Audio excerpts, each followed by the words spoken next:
everybody. Welcome to Directly to You. It's episode 156. It's a Fanatics 4 podcast. We talk about Nintendo stuff. I mean, generally, but on this podcast, we talk about Nintendo stuff. Usually, I'm joined by Parker. He's a Fanatics 4. I'm AJ of Fanatics 4, but he's not here right now. I'm joined by Ian. Ian's here. Hello.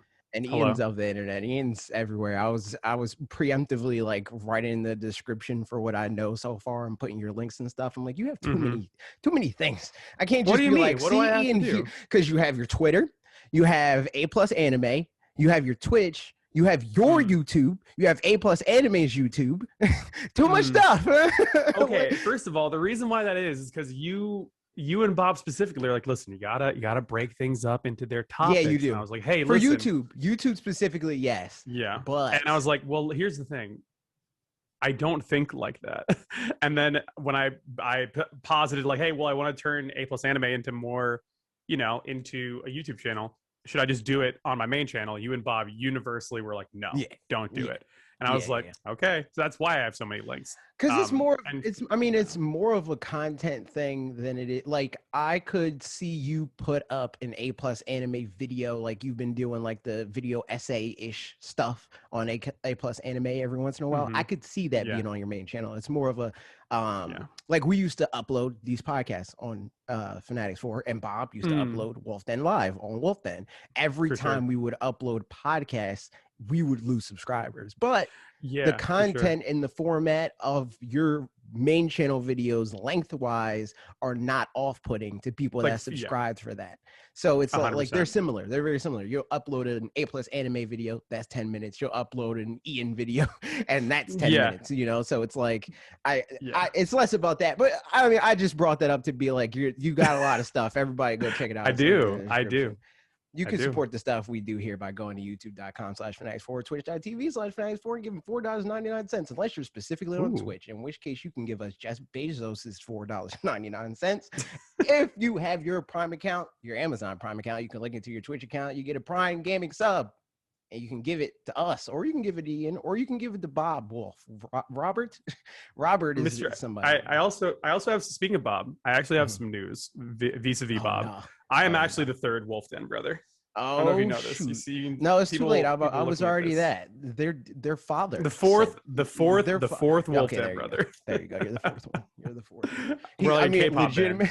So they posted. It was one of the packs. I don't know which one.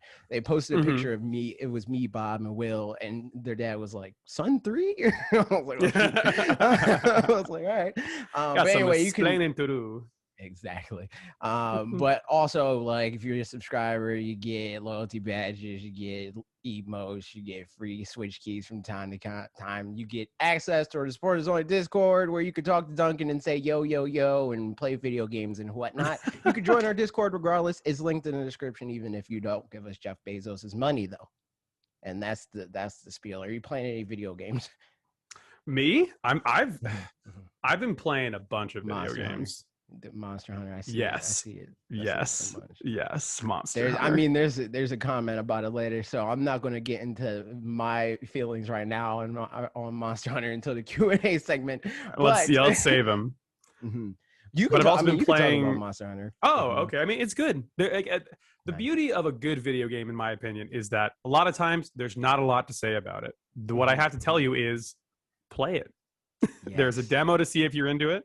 If you don't like it, don't play it. But in my opinion, if this is the type of game for you, it is nearly the perfect version of this style of game. And I'm actually making a video about this either this week or next week, about how a lot of people get the genre of this game completely wrong. A lot of people think that this is a Devil May Cry action adventure game. And I've come to the conclusion that Monster Hunter is actually a player versus environment fighting game. Yeah, that is the best description I can have. I'm not bad at that description. Yeah, because here's the thing. And if you want to go see me, Bob, and AJ all playing Monster Hunter together, go and check out the Wolf Den Clips channel.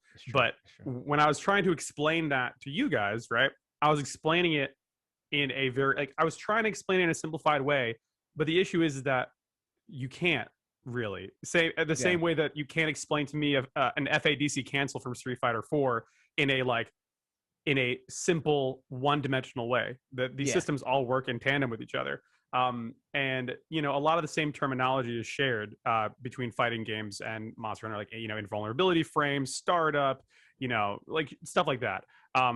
So anyway, that's my diatribe of saying go play Monster Hunter and check out the video I make whenever you see it come out about it.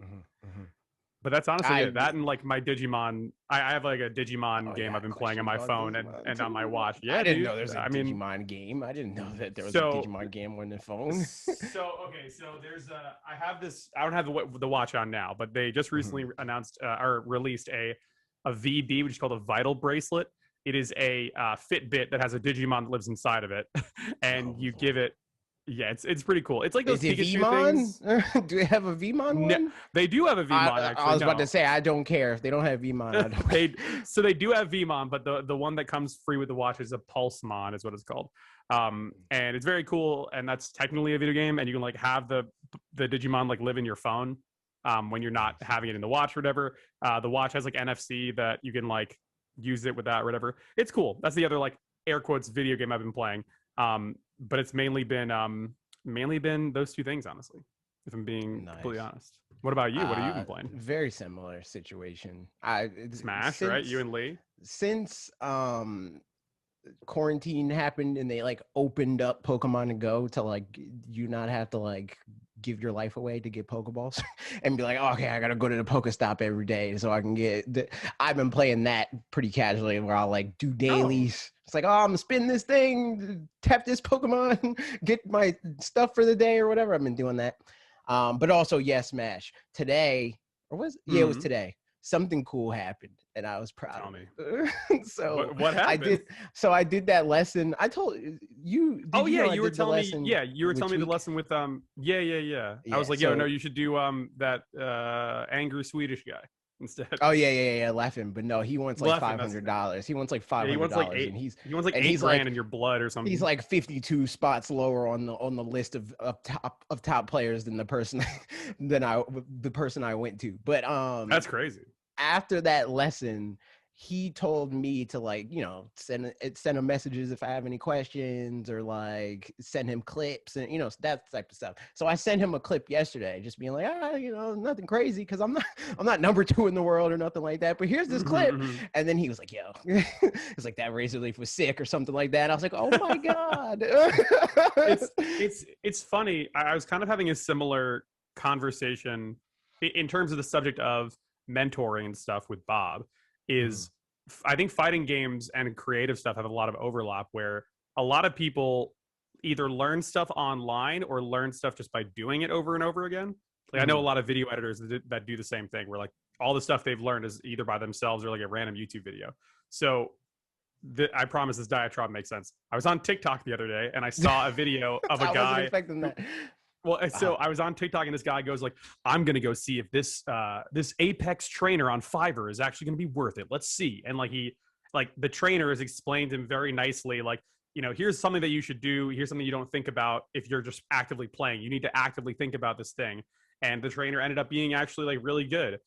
So this ties into everything of when Bob watches a video that I edit as a third party, not knowing what goes into it, he can give you advice that maybe someone else wouldn't be able to give you if they didn't know you or if they didn't see you actually doing it.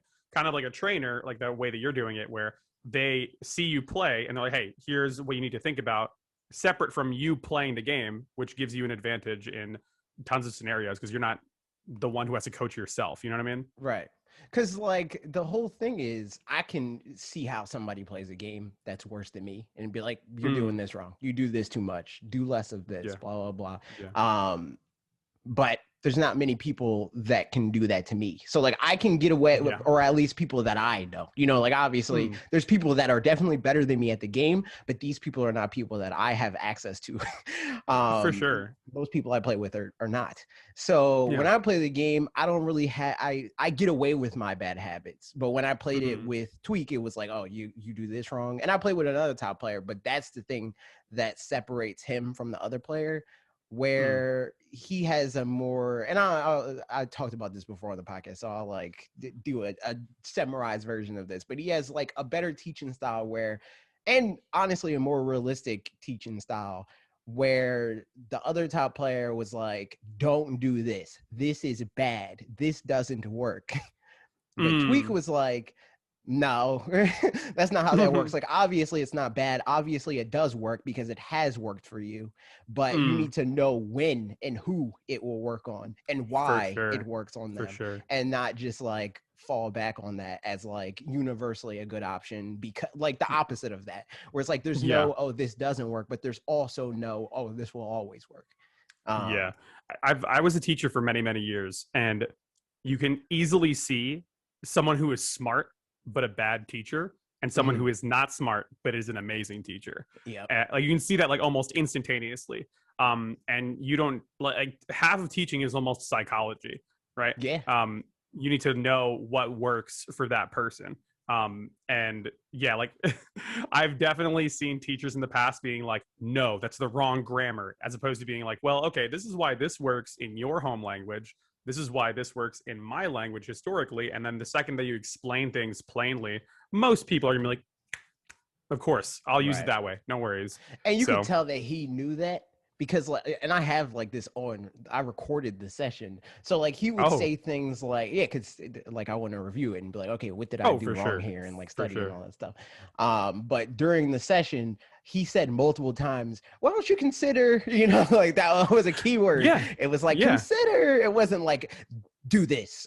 This is the thing, like I know all because I am number 3. Whereas literally the other player that I played, he was like, yeah, you know, I mean, number 9 in the world. I was like, all right. I mean, to be fair, the weird thing about human beings, right, is that there are some people where that works. Like that style works. Definitely. Like I remember being, even in like sports or whatever, like I did sports for many years and I swam at like a really high competitive level. And I had a coach that was like the second guy. Like, okay, what do you know? I'm like, I knew enough to get here. Like, right. But then the assistant coach was like, hey, listen, you should try, maybe I did some research for you. You should try it this way. And then I would be like, oh, yeah, why not? I'll try it. And then like we would review it afterwards. You know, there's some people that just like getting their head kicked into the pavement, and there are other people that want to have a conversation. You know, it is what it is, you know. It's true. I hope that works for people, but it did not work for me. I mean, I learned literally one thing during that lesson with the other guy, and it was a game knowledge thing. It was like he told me that I can recover with Squirtle a certain way that I didn't know. So I was like, all right. So it wasn't a complete waste. But I learned like psychological things with Tweak. I like unlocked my brain. But we should actually get to the topic that is on the title and or thumbnail. Let's do it. Rank Pokemans. Like, was that the last time you were here, or have you been here since then? No, I think every time you bring me on, every time you bring me on, you want to start controversy and have me say the wildest thing out of pocket about Pokemon. I mean, that's your brand, dude. It's your brand to say wild stuff. Not specifically about Pokemon, but it is your brand to say wild things. You say at least one wild thing a day. At least. Everybody go to twitter.com/Ian Why Not and scroll down his timeline and let me know. Put a wire and end alongside whatever other comment you were going to make on this video, and tell me if you would agree. Type 1 or 2 in the chat. Anyone who's watching this, type down in the comments your favorite out-of-pocket Ian quote and see if it gets you banned on YouTube. Oh my god. So let's rank all the pocket pocket women. We're just pulling up just a random. Is there like we're doing a ranking? Like, I linked it. I'm gonna share my screen so everybody that's watching can see. Okay. Share screen. Can I do just yes? Safari. Yes. Oh, while you're pulling that up, by the way, in case we were talking before about links and everything, in case anyone's curious about stuff that I do today, the day of this recording, I put out a video. Yes. Yeah, I put out a little retrospective video essay type thing about Toonami and why both it is important to me individually and also important to the anime industry at large. So if you're curious about that, go and check that out. So yeah, and for people that know and watch streams and stuff like that, And that already know Ian, you know, the whole weeb thing. And you know weebs make fun of me for liking anime that are from Toonami and pretty much nothing else. Listen, it's a solid list of anime from there, honestly. You can't go wrong with it. It's not what the weeb says. So how do we want to do this? Do we just want to just go down the list and be like, okay, where are these Pokemon at? Or do we want to like go down the tiers and like, because obviously we know the tier, like the Generation 1 Pokemon. For sure. So we can be like, this one's S, or we could just go one by one. So let me posit this strategy first, and then we'll go from there. I'm thinking, how about we start with Pokemon in our mind's eyes, in our heart of hearts, we know our S tier. Okay, and then we can go through when we run out of like, this Pokemon's definitely this, etc. Okay, let's do that. So I'm just gonna like off the bat put all the starters in S tier, not all 100%. Their evolutions, but all the evolution, the first stages in S tier, because that's free. Yes, I think that I would also agree with that. So that's yours. My pick, I'm gonna put. This might be again out of pocket, but even just looking at this list right here, I'm going with Butterfree's got to be in minimum A tier. Yeah, I can see. Yeah, I'll put Butterfree in A. Minimum, because like bye Butterfree, slapper. Yeah. Right. Also, mechanically, early on, having a Pokemon that evolves very early, that knows a lot of solid moves against the first couple gyms, especially against Misty. Right. Like it's just like Mario World 1-1, dude. It's just like that. What? World 1-1. So when you start World 1-1. You get like all the information that you need within the first couple of screens. Oh, for the whole entire video game. Yes. Okay. Like I did not see that. Yeah. So using actually, you know what? That is a genius way to compare and contrast it, because Butterfree is a Pokemon that you see all three of its evolutions. It doesn't require a special method to evolve, and it does also drastically change mechanically from version to version. So it is and also its final evolution is demonstrably more powerful than its second evolution. So it is almost it is a World 1-1 Pokemon. Holy wow. AJ. Yes. It's true. That is wow. Hot dang. I think about Pokemon a lot, man. I don't know if you knew. No, I mean, I've never I would like to think that I think about Pokemon a lot too, but I think that is just like that's such a genius level way of describing it. That's amazing. But speaking of genius, you're up. Tell me your genius level take. Let's put Pikachu in A. Agreed. Okay. Agreed. All right. Here's the thing. I'm a person that I love me a good mascot, right? I love Mario. You know, I love Pikachu. Love them all. Yep. But just by virtue of them being representative of the franchise, you see them too much. So it loses their luster a little bit for me. I mean, we'll get to that. We'll get to that. I'm sure. That's going to come up too. That's going to come up too. 100%. I'm sure we'll come back to this argument. Yeah. I'm sure of it. All right. Okay. So next one that I think definitely deserves minimum A or B tier. This is going to be out of pocket.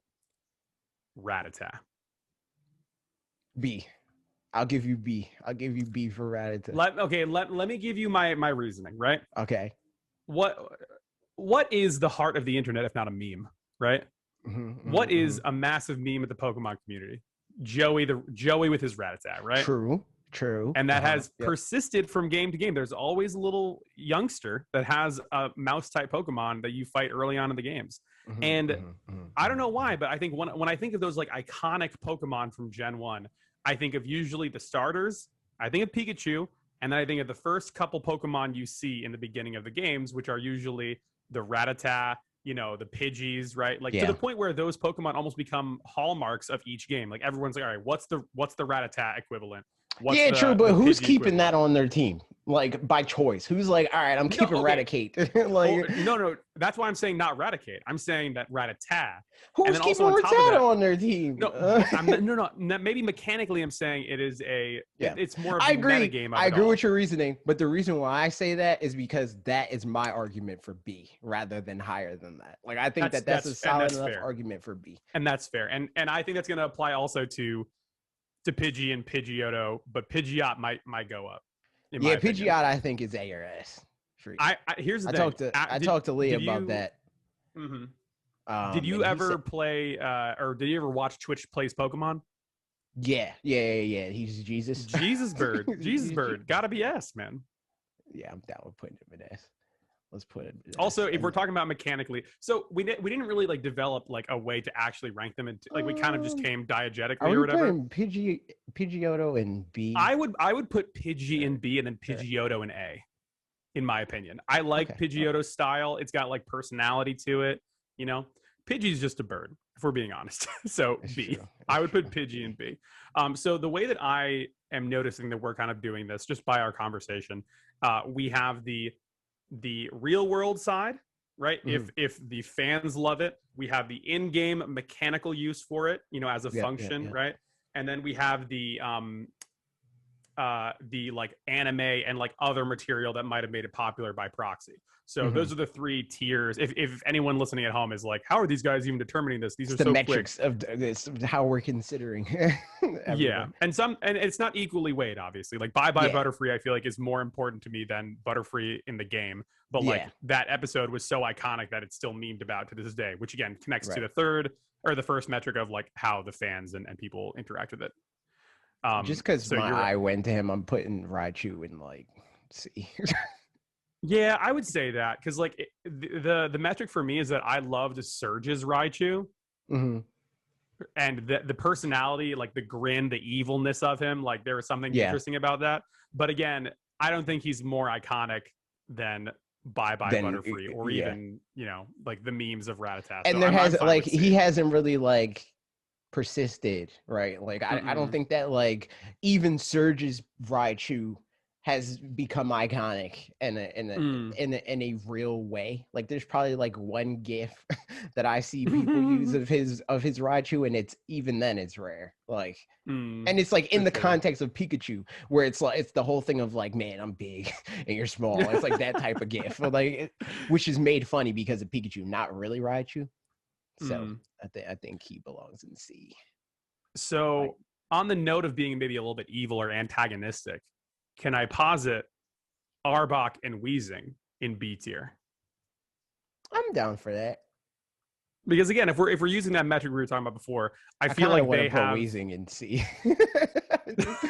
Just because of design, just as I mean that is totally fair. I'm not super attached to it. I was just going. He's next to Rhydon down there. He's near Gengar. Down one.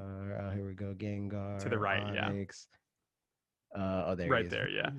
I am down with that. I'm just saying that in terms of their, I think they're, I think that they're pretty iconic just because of again the external media.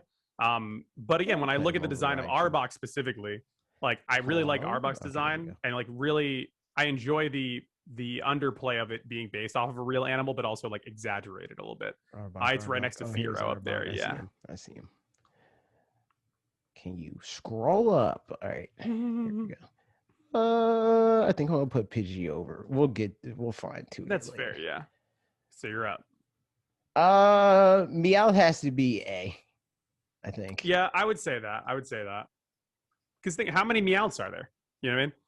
Meowth, I think, is right in between the Pikachu mascot factor, but then also the Rattata and Pidgey factor, where like they show up every single game. The Game Freak loves them. But obviously, it keeps showing up because of the personality that has been, you know, in the anime and the extra material. Yep. Team Rocket blasting off again, dude. True. In that same vein, I would like to put Psyduck somewhere in that middle range. I'm down for that. Psyduck to the point where he's next to Persian and then Doug Trio up there. The thing is that the fact that the people who are making the Pokemon movie chose to include B. I said in the middle region is what I said. I'm down for B. I'm down for C. Either are okay. The reason I would volley B, the reason I would say B is because, or at least higher up, is just because the people who are making the Pokemon movie thought that he was on the same tier as Pikachu as like a cute mascot that would like make people go see the movie. And he's a funny, goofy, plus they got the Pokemon. freaking giant $400 Psyduck. Anybody that has clout to make a $400 apparel or merchandise item of yourself, you're good enough for A. Sounds good. I mean B. I lied. To you. You're B. Okay, you're up. Who do I feel strongly about? Jigglypuff. Jigglypuff, I would say B. Yeah, Like, same as Psyduck. yeah. Made into a Smash game. And honestly, I would put Jigglypuff like for that point that you just said, Jigglypuff's in Smash and all that good stuff. But I hate Jigglypuff in Smash, so Jigglypuff gets knocked down because of that. Because Jigglypuff in Smash is toxic. Also, I mean, to be fair, Jigglypuff in the anime is kind of toxic. So that is also true. There is that. So, I'm gonna put. This is gonna seem mean. And I already apologize. I'm going to put Tauros in D. Ooh. And here's my logic, I'm not right? mad about that. I'm not mad. Here's my logic. I don't hate the Pokemon. I think it's fine. But, like, it isn't an iconic enough thing to have, like, you know, the Rattata thing where it shows up every 30 game. nondescript Tauros. Yeah, you mean the one that stay on Oak's what about estate Tauros and then never number leave? 11, though? Like, yeah. That's kind of how I feel about it. It's one of the early Pokemon designs that is literally just an animal with nothing else going on. And I love it. I mean, it's good in the games. You can learn like Earthquake. Man, and he has way more tails than a regular bull. Of course. I'm sorry. That was the issue. Yeah, it's okay. It's not offensive. It's fine. But like, it's just it's just an animal. He's just there. Like he's not. Yeah. He's not a failure, but he's not passing either. Exactly. Okay, wait. Who? Onyx? No, never mind. I changed my mind. Onyx. I was about to say Onyx. I don't have any strong feelings about Onyx. I thought about it again. I was like, wait, but he's Brock's Pokemon. But then I was like, I don't really care about that. I say Ivysaur in A. Let me even posit you this. I think all the secondary evolutions belong in A. Because I think that they are. I disagree. I think disagree? Think Charmeleon is C. I think. Oh, okay. I'm fine with them going lower. I think that they are not S. They are the weird teenage in betweens, right? I think Ivysaur is like pretty solid because it keeps that like. This is the way that energy. I feel. Honestly, like if we're talking about personal opinion and that's it, I think that Sakurai got it right with Pokemon Trainer. Like all the Pokemon that are in Pokemon Trainer's lineup is where they peak. Like Squirtle, favorite one out of that line. Charizard, favorite one out of that line. And then Ivysaur, favorite one out of that line. Because it's like it gets the good ideas from Venusaur without making them ugly. For sure. I'm trying to think if that's true for me. I think of the finals, I like Blastoise the best. Blastoise? I was about to say. I would say if I had to do Pokemon Trainer my way, it would be Blastoise. It would have to be Blastoise, Ivysaur, yeah, it's because you're Charmander. A heathen. You don't freaking like Charizard because you're a heathen. But I'm sorry. Okay, but imagine Pokemon Trainer and then you just have a giant defensive turtle with a gun. I would hate that. Cool. He would be campy in that. I would hate that. I would hate that so much. But then he would be big toxic. Right. It would be big toxic because he would just be a tanky camper. Like that's gross. That's gross. Okay, hear me out. He doesn't do anything like that, but he's like a grappler, like Zangief, essentially. He's like Incineroar style moves. I was about to say, then he's Incineroar, but even slower, and I hate that more. but then you could make Charmander like X-23 from Marvel, where he like is doing scratch attacks and is like lighting you on fire. I already like Squirtle. Squirtle's sick in Smash. I know. That's what I'm saying. I'd have to build my hypothetical version of Ian's version of Your Pokemon Trainer would be bad. He would be lower on the Smash Bros. Tier list. I'm telling you this right now. I'm letting you know this right now. Get out of here. Okay. Let me okay, I'm going to posit another low tier one that might be a little mean. I think that Dodrio.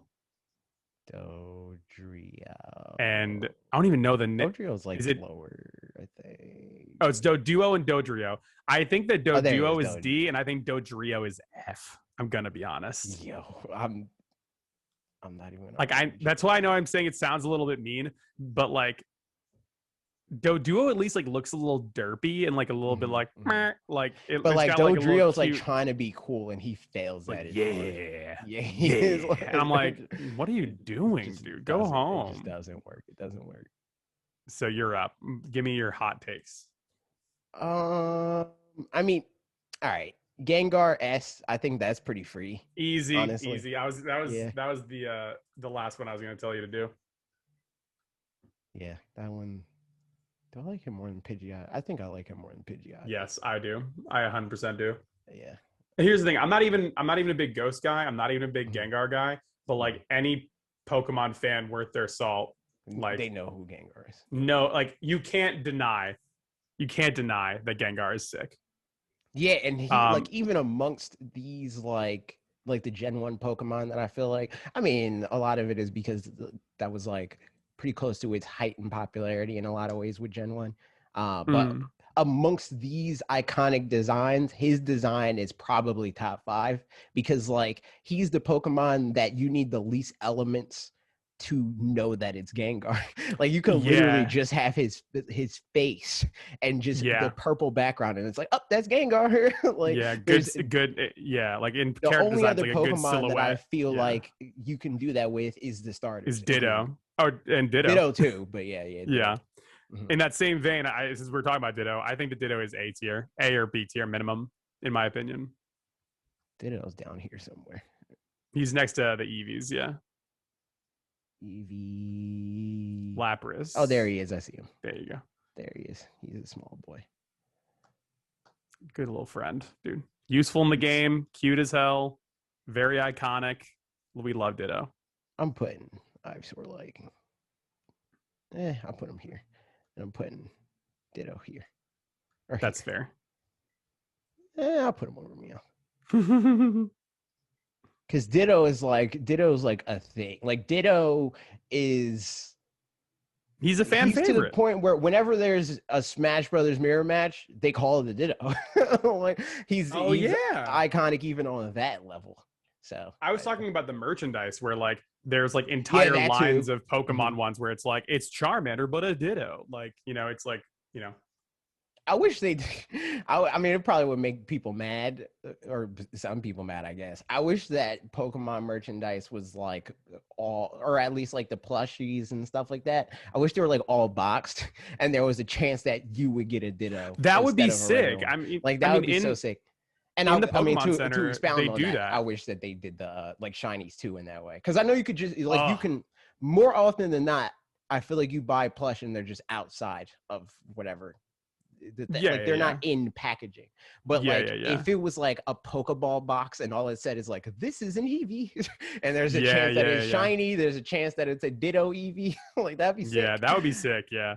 I mean, they do that sometimes in the Pokemon centers in Tokyo where they'll sneak one Ditto version of the Pokemon in like the large wave of them. But I get what you mean. That would be very sick. Yeah, because I know that they have them. I know that the Ditto versions are a thing. Yeah, they're very popular in Japan, and I'm a huge fan of them. Let me put it to you this way. Abra, also iconic mechanically. Maybe not so much in the outside world, but I think that would land Abra at least like in like the B tier. Yeah. Like you always run into the Abras. You always like, you're like, oh, I got it. Oh no. I had to throw the best Pokeball that I have currently at this thing, or he will get away. Yeah, like the feeling of like running into an Abra and you're like, nice. And then you look at your Pokeballs, you have 0. You're like, no. Like it's like, you know, it's like a part of playing Pokemon Red and Blue that is like an iconic feeling. It doesn't necessarily translate to like memes or like the outside world necessarily, but like I think it's right there as like a key mechanical thing. That's why I said like B maybe. I think similar to that, I'd put Snorlax in A. Because I feel like he's iconic on that, like in terms of like the anime. I think that he's an iconic game design thing where it's like just a well-known roadblock. He's iconic in that way, and the anime, and it extends in the same way that it's like he's this roadblock, and then he becomes a huge comic relief recurring thing of it's like, oh, he's going to eat all the food whenever Ash has him out. You can't freaking have Snorlax come out while they're on the boat because it'll sink. You know, like that type of stuff. He's played, and the voice acting was so funny. Snore. Yeah, bro. It's just like all the time. It is like a great bit. Snorlax the goat. Okay, let me see. I'm thinking, where you're scrolling down towards legendaries, I'm thinking Mewtwo and Mew are like A tier for sure. A tier, S tier. I They're think like up there. Mewtwo is S free. Okay, we're in agreement. I mean, I hesitate to put Mew in S. I feel like Mew is S because, like, I mean, I think Mew could be S because the whole thing of like, oh man, it was like it's this mysterious Pokemon, and like, can you get it and like move the truck with strength, like that, the whole rumor and that type of stuff. But I feel like because of that, a lot of people don't have an attachment with Mew because there's a huge portion of the fan base that never got a Mew, you know, until maybe now. And even now, because it's like, oh, spend $20 for the Pokeball Plus, or $50 at the time that it came out, or whatever, right? Yeah. Like, I think my whole thing is that I was thinking about it vis-a-vis like the movies, like how you had the card or whatever, and like they did the whole backstory about Mew being like this ancient creature found in South America. True. Like, yeah, true. That whole big and the Mew card, I'll put it in this. I'll put this. So yeah. Hell yeah, dude. Okay. So am I oh wait, no. Wait, no, you said Mewtwo. Yes, sorry. You go. Alakazam, I put Alakazam in A. I'm down with that. I like the Abra. Alakazam kind of gives me like Gengar vibes, but he's just not as iconic. For sure. So it's like I like that entire line, honestly. Even like the onomatopoeia or the sound of their names and the pun with that is good. The designs are cool. I don't really like Kadabra concept. That much. I think Kadabra's kind of mid, but like I'll put Kadabra in like B. That's fine. I'll put Kadabra. I didn't even realize that he's in. That's fine. I didn't realize that Abra was in B. Yeah, that tiering I think works actually for me because I like Alakazam's like the way you got in the game, the way it showed up in the anime and stuff like that. That was like really cool. And like they were this mysterious looking Pokemon. Like what are they even? Are they supposed to be like mice or whatever? Like I don't know. That's what I'm saying. It kind of like plays into their whole allure, I think. But Abra yeah, kind of like looks I think like it's a cool. kangaroo a little bit. Actually, kind of, yeah. Kangaroo-ish, but what is it? He's very not. He is very not a kangaroo because like look at his feet. Like he has like bird feet. Based on, let's see. We're gonna do some research. Oh, it's supposed to be based off of a fox. It says. That makes sense. The feet are kind of throwing me off though. He has like bird feet.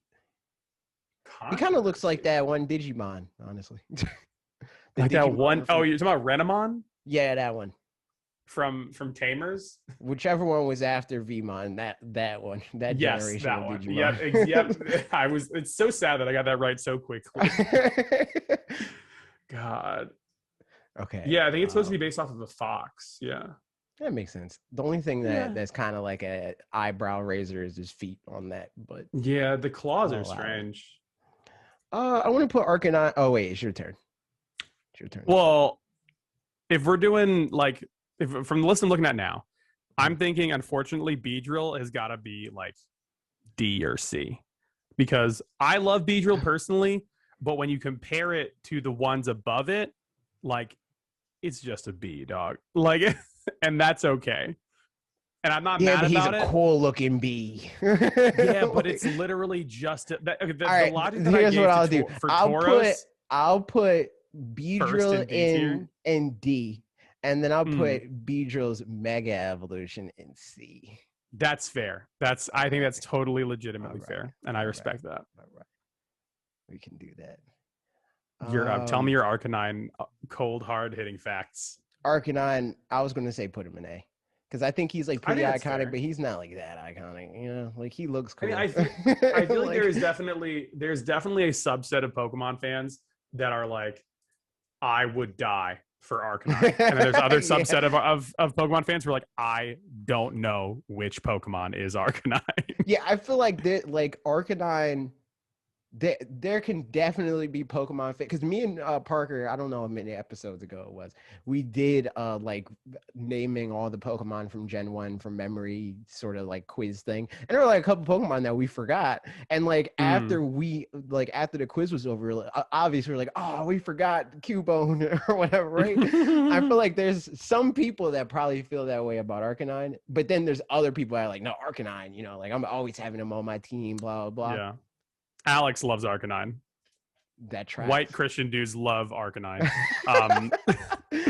But Arcanine's design is also cool just because it's based off of the Japanese Shisa, which is like a sort of chimera creature between like a dog, a cat, a lion, and a tiger. And it's supposed to it protects temples, and like you'll see them outside of like lots of different temples in Asia, like these little dog creatures. I didn't learn that until like a couple of years ago when I was in Asia. So like I thought that also its design is. Were you like, oh my god, it's an Arcanine? And they're like, pretty no, much. idiot. I was like, yo, what is this thing? And then like, why do you have Arcanine statues all over the place? I probably did say that actually. I probably did say that word for word, honestly. So you're up. Oh, it's my turn. Oh, dang. I don't understand how orders go. I want Zubat to be in the same tier as Rattata. What? No, I hate Zubat. I feel like Zubat is iconic for the same reason as Rattata, but for a bad reason. Yeah, like but people aren't AJ. Excited about running into Zubat. Like, okay, counter to that, I am, because when Zubat but you're weird. No, but when Zubat evolves into Crobat, that is like a very but this is Gen 1, and that's not a thing. That's not a thing that happens in this generation. Even Crobat is a good one. Confuse Ray, Wing Cutter. I would argue that in some games, the Zubat line replaces the Pidgey line for me. You know? Wow. I'm just saying. If anything, I'd say that's an argument for Golbat. It's not an argument for Zubat. Hear me out. Hear me out, though. They say that good art doesn't need to make you feel good. Zubat is like Zubat makes you feel something. What does Wigglytuff make me feel? Nothing. I am empty and hollow. Zubat is designed to make me hate it, and I hate it. Even the anime is like, Zubat, like, you know, like even like everyone gets it. Like when you show someone a Zubat, their reaction is disgust, and that's what it was designed to be. All right, so you know what this is making me think. This is making me think that Zubat should get a grade that's passing, but a grade it's not happy about, and that's a C. And I'm okay with that. I'm okay with that. Okay, cool. Nice. So Golbat. I mean, we should probably do that anyway for like moving forward. When we place a first, like an evolution, we should probably just try to place all of them. That makes so sense. that we can save time. Golbat. I put Golbat below Zubat. I was going to say that. I think. So its mouth is disturbing, and not in the cool way, in a bad way. Yeah, I agree. All right, Mr. Adge, you're up. Let's do the rest of these. The firsties. Metapod is D, Caterpie C for me. I think that they're probably both C for me because really? Metapod has that, like, he's iconic from the whole like freaking epic Metapod v Metapod or was it Kakuna? Oh my god, it was Metapod and Metapod hard battle. And like I feel like he's got to be C. If Caterpie, like I could put Caterpie and B and him. Well, here's the thing. I like Caterpie a lot, but when I learned that it was literally based off of a specific, I don't think he's on the same tier as Butterfree. So I'll put I'll put him like here. I feel like this is going to be true for a lot of 3-tiered evolution, is that one is going to be in one rank and then the other two are going to be just 2 spots below it in ascending order. Yeah. I have a strong feeling it's going to be like that. Do you want to do Weedle and Kakuna since we already did Beedrill on them? I think Weedle, they're both a tier lower than their respective thing. I think I like Kakuna more than I like Weedle more than I like Kakuna, but not as much as Caterpie. So I'll put him like here. True. And then put Kakuna like here. Yeah, but counterpoint, Kakuna's got like a cool evil looking mask on the top. True. So you know? here. Yeah, I'm okay with that. I'm okay with that. Here, because he's not cooler than Mega Beedrill. Like that's valid. I completely agree. Clefairy, I think Clefairy has to be like kind of high, like I was gonna say A. Lowest. I was gonna say A because it's got like the cute, like, you know, it was almost a Pikachu, dude. It was supposed to be the original mascot, right? This needs to be reordered, but we'll do it. We'll reorder it later. Don't stress it. Yeah. And then Clefairy, I think, is Clefable. 1 or 2 below it. Or sorry, Clefable. Yeah, Clefable. Yeah. I'm putting Clefable in like C. That's valid. That's valid. Okay. What do we got next? Let's do these Oh, the ones. Nidoqueen. Yeah, So I okay, think Nidoking. honestly, For me, these for Pokemon are me, kind of at least these two are kind of problematic now. Like, oh, yeah, I don't huh, know about these ones, but huh. I Well, don't have that a strong aside, I don't have a strong hatred for them or anything like that, but I think that that's worth considering at the so very least. okay, so I will do two counterpoints. One Mhm, being Nido, Nidorino mhm. is one of the title Pokemon from the Yes, intro of Pokemon Red and yes, Blue. yep. Extremely iconic in that way. Mhm. Second thing, Nidoking, mechanically, very, very strong Pokemon, can do many different types of moves. Earthquake, Yep. poison moves. It can do the And you punch can moves get or him whatever. relatively easily and early Yeah, too, because it's just like yeah. once you get a Nidorino, you can give him a move Mount to Moon. throw. There There he you go. is, my guy. And I think that his design is very interesting. Like starting off as like a rabbit, like both of them are based off of rabbits, and then transforming Mhm, into like a rabbit kaiju. Like mhm, that's I think very visually interesting to me.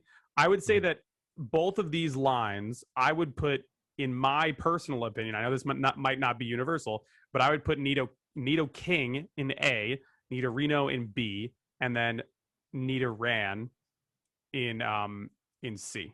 And I would probably do that for both of them. But if we put Nido Queen's line all in C or all in D, I would be fine with that too. Because I like her design. It's interesting, but like it doesn't like I don't know if it's the color scheme or like I think the other minor Nido parts of the Queen design design. is kind of like an oof. I don't think it was a It's yeah. precursor.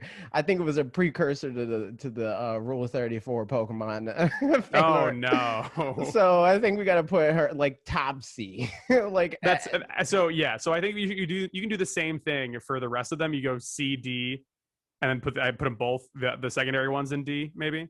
Actually no, put Nidorina in F because like look at the weird pose. It doesn't really do yeah. anything for it. Like what is it actually trying to communicate with that design? At least Mhm, Nidoran like looks cute, like a little mhm. bunny, like a poison bunny. And I think Well, I don't really boy I think. Nidoran. Hold on, wait. Where's the boy? Do we put the boy We didn't Nidoran put the boy already? one up yet. Okay, Yeah. no. So I think if we're do like, I think they're like equal. I So think the boy one is cuter because it has the ears going up a little bit. Like it's definitely communicates to me as the looker okay, we more gotta. bunny like to me.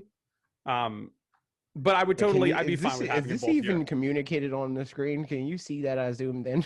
Yeah. Oh no, it's not zoomed in for me. Oh rip, oh rip. Oh, I gotta like freaking. Oh Oh, no, there you go. that's not gonna work. I'm No, not but doing it it like worked. that. I know, but like how I zoomed like the system wide like control scroll on Mac. I Oh, did yeah. that, and it's way more smooth because I can zoom in and wherever my mouse is, that's where it's at. Hmm. But like in the browser, I would have to like use the arrows, and that's not as I Oh like it. no. I'm not for it. Um, I'm fine yeah. with them being here. I'm fine. Yeah, but I think that one communicates a little bit stronger than the other one. But I'm fine with that. Actually, no. Can we replace Boy Nidoran with Nidoqueen? Because I think that is cuter and communicates more than Nidoqueen does, in my opinion. Wait. Oh, so Yes, put this boy and meter in then here, wait, no, and yeah, no, then actually, no. Put Nidoqueen back because I think that like we said earlier, the tiered evolutions of you can't mhm. have like 1 2 3 1 2 3 or whatever. Oh yeah. All There you right, go. I'm down Balanced with as that. everything should be. Um, Uh, what's next? Oh, you would do Raticate because we missed it yeah. after We can do Rattata. Raticate. I think Raticate is a Raticate. D. Yeah, I was about to say exactly that. I was gonna say exactly that. Oh no. What else are we missing here? And we're on the same page. It means we're geniuses. It's obvious. Yes, These it's are true. obvious things here. It's true. Honestly, even just looking at the list now, We I'm like, didn't do I agree with Ekans. this. Oh, Ekans. Ekans is D, I think. Ekans. I don't even know I where think he's at. Ekans and Coughing are like D. Ekans is like up here. Yeah, there he is. I see him. Never mind. Because like when I see D. it, I'm like, okay. But like when I see an Arbok in the game, I'm like, oh, cool, I can use that. Like Ekans, I'm like, I'm not gonna train Ekans, bro. What do I look like? Like, come on. Well, I look like Jesse. Coughing. I want to put him low because I can't even find him. Wait, even I can't find him now. What the heck? Wait. Where the heck is Coughing? Oh, here he is. He's next to Lickitung. and Rhydon and Onyx. Oh, I see him. There we go. Ian's got the good eyes. Let's go. D tier for don't. Raticate is the last one because Raticate just barely almost failed. Like looking at Raticate, I'm like, you're on thin ice, buddy. I'm not mad about that. Do we miss anybody else in like middle tier evolutions? I don't think so. I think we're good now. Yeah, no, I don't think so. So at this point, I feel like we could just go. Well, I think we got to save these for last. Save the starters for last. I agree. Yeah, we got to save these starters for last. I want to put. I'm gonna. All right, hear me out. I kind of want to do this. I kind of want to do that. Oh, okay. I kind of want to do that. I don't necessarily. But I want to put him over, like here. He's like here. That's fine. Because like I think Pidgeot is like. I mean, you can't even see what I'm doing. I was zooming in, but I think Pidgeot is like cool. But like Mega Pidgeot is just cooler Pidgeot. Yeah, and I will say as well, looking at Pidgey and then looking at Pidgeotto, like you kind of like when you went from Pidgey to Pidgeotto, you added a whole bunch of new colors and like depth to the design. But a Pidgeot kind of just looks like a bigger Pidgeotto, whereas with Mega Pidgeotto, he grew his hair out. yeah, and then with Mega Pidgeot, you definitely have like more dimension, you have more colors, you have more energy to the character design. So like even just based off of from like a character design standpoint alone, I think that I would agree with this. Nice. We did it. Yeah, we did it. Spiro, we're just going down the line now. Spiro and Firo. I want to put, honestly, I want to put both of them like here. Yes, agreed. I'm fine with that. Firo, I think Firo's worse. Spiro's first because Spiro is before Firo because Spiro is the impetus as to why Ash and Pikachu are friends. Yeah, so it's true. You need you know what? All right, from the birds. Okay, that's enough for it. Put no, is it? Okay, this is what I'm gonna do. This is what I'm doing. That's what I'll do. That's fine. That's fine by me, honestly. For the audio listeners, I moved Spiro down we already have honestly. Him. Now that I'm looking at Firo this, and F for you Firo. Know, now that I'm looking at this, you know what they could have done to make both those Pokemon way more interesting? What? Make them based off of a duck instead of whatever this is supposed to be. Like literally just make I guess. Yeah, but like it's an ugly looking Sparrow. Like if you made Spiro all gray, like an ugly duckling, and then made Firo a goose, right? Like an angry looking ass goose. Like doesn't that character design in Firo communicate more to you an angry goose running at you in the park? Like I feel like he kind of gives off like he's like crow vibes. Like he's supposed to be like nasty, but he's like not really that kind of bird. I would think he's nasty. I mean, even if you made Spiro and Firo based off of crows and made them jet black or dark gray instead, that would be even. Oh, you mean Corviknight? You mean just make them Corviknight? No, that too. Okay, but what I'm saying is that when you look at Spiro and Firo in comparison to Pidgey and Pidgeot and Pidgeotto, like they're just the same thing but less because they have one less evolution. They're the same color scheme, and then Firo just doesn't get the yellow. Like, you know, it's true. I don't know. Like they should have made it a three evolution line and made the first evolution like an angry looking egg, and then made it based off of ducks and gooses. Yo, Pokemon, hire me. I'm here for you. I'd be down. Duck, goose. All right. Sandshrew. I want to put Sandshrew in B because he's a thug. This man dived headfirst in the water. You know. Excuse me. He's a thug, man. You didn't see Sandshrew freaking dive and he cannonballed into water. He faced this man's fears. Wait, yeah. He's like, I'll die if I go in this water, but I don't care. Like, okay, that's valid. I was like, what are you talking about? And then I had to like think in my mind's eye of all the times I've seen Sandshrew before. Yeah, the gym leader, dude. The gym leader. And then didn't they also put relation. Didn't they like put the Sandshrew in like weird like muscle man tape or whatever? You remember that? Like yeah. He was like lifting weights and stuff. Yeah. This man's buff, dude. It's like CJ from Grand Theft Auto. Man, and then I think they brought him back. Like I think or at least they're bringing him back in Journeys, and he's like a Sandslash now or something. No way, that's crazy. I gotta watch that. That said, I think Sandslash is like C or D.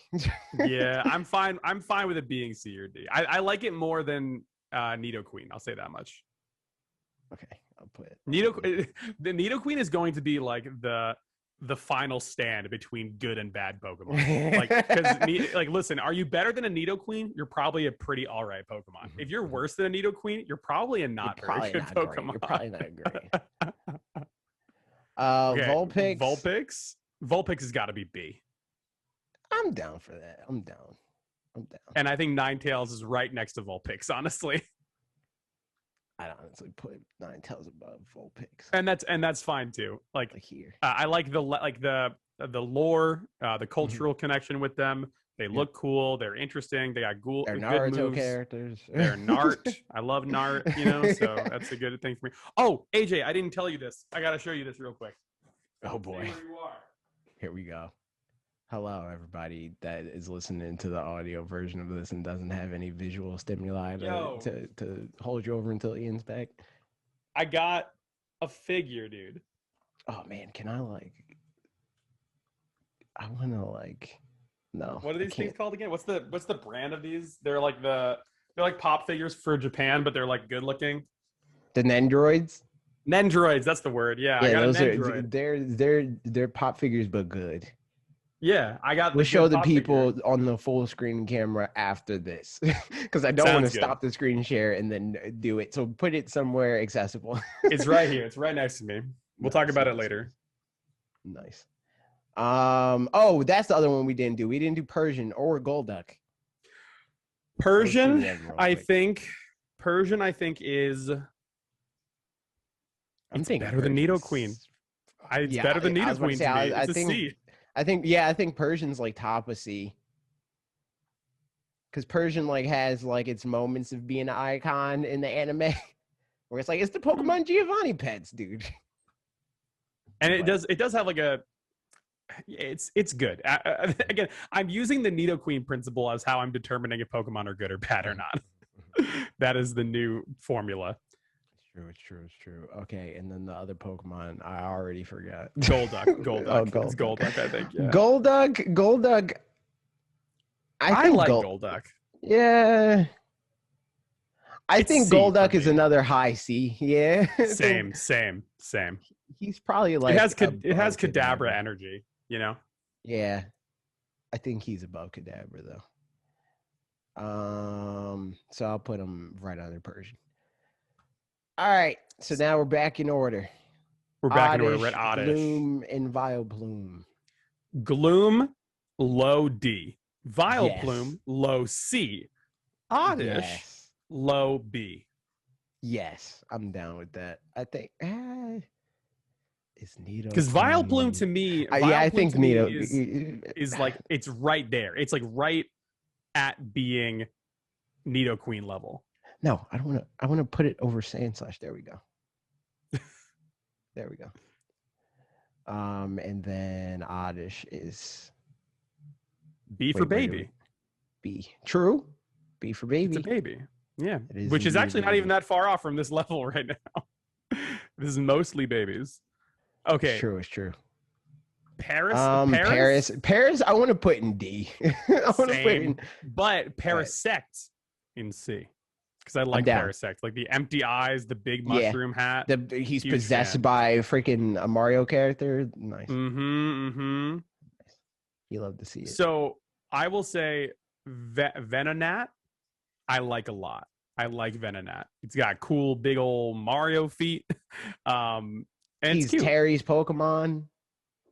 Terry, the guy that's like the freaking Pokemon Snap character, but not. Oh yeah. I remember him from like the off seasons, the Orange Island stuff. Yeah. Yes, we love Terry. Professor Oak's aide, but he is kind of gone now. But he died. It's true. He died of the Poke Rust. So wait, we're putting him on C. I think I think that Venonat is right above Nidoqueen for me, and I think Venomoth is right above Nidoqueen for me, and then I think Venonat is right near where Oddish was, in my opinion. Right where Oddish was. Oddish right, is in B, yeah. Like right below Oddish, yeah. I'm down. See, I'm rational. And then Venomoth, you said C. Like right above Nidoqueen. Like it's like on Nidoqueen adjacent tiers, but I'm like, there's something to it. There's something interesting about it. Because it's hard to make a bug seem cool and appealing, right? Like, yeah.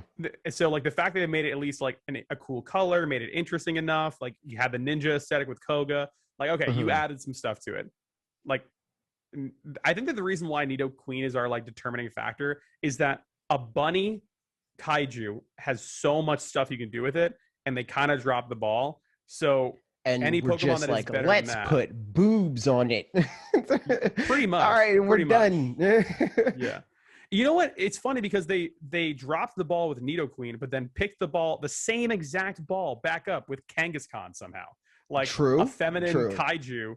Like, you know, they kind of are. I don't know. Maybe that was like some designer being like, "I'll do it again. I promise." We'll return when we get there. Yes. Diglett. I kind of want to put Diglett in D. I kind of want to put Dugtrio in D as well, or F. Okay. So I will say this.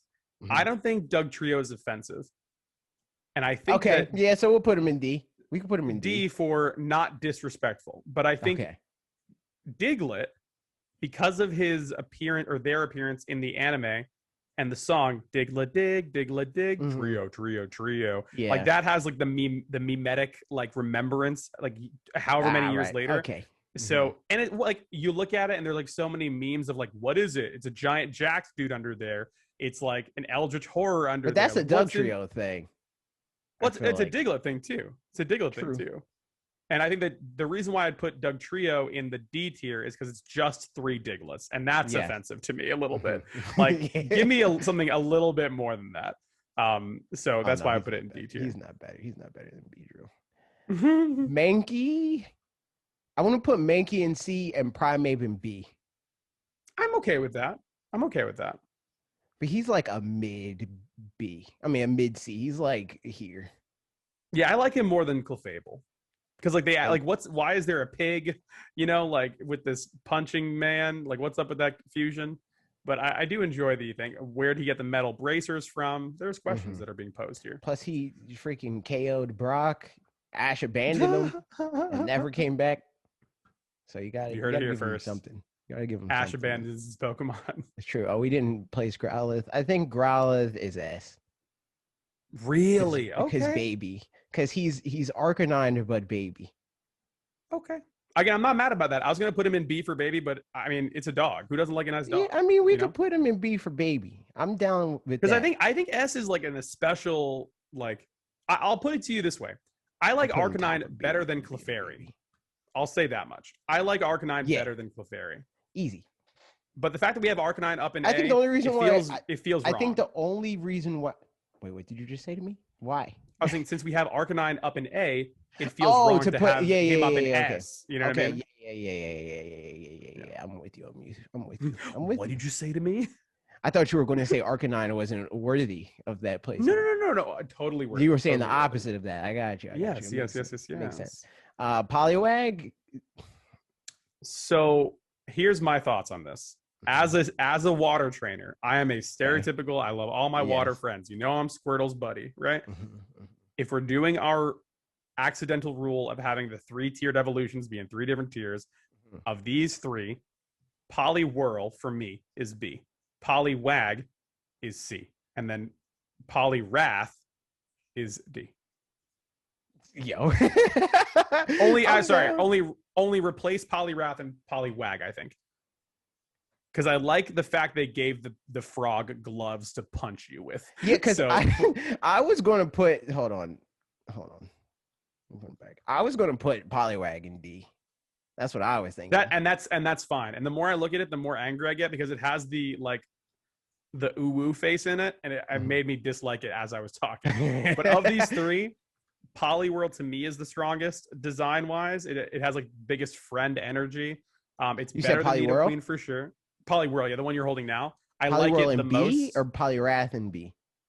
Poliwrath in C. I think it's right Okay, above that okay. Nidoqueen Yeah, I'm spectrum. down. Because it's got energy to it, it's got an emotion to it, it's got the gloves, he's ready to fight. But Poliwhirl popularized in the manga originally as one of Ash's like primary people, or primary Pokemon partners. And it's like it's got like that like a little bit red. It has that doofy energy that I think Pokemon need to have sometimes, and I think it harnesses that in a very cool way. And I just this one is like Steamboat Willie Mickey Mouse, and this is like epic. No, this is like Kingdom Hearts Mickey Mouse. Poliwrath, you know what? Kingdom Hearts Mickey Mouse, and this is Poliwhirl.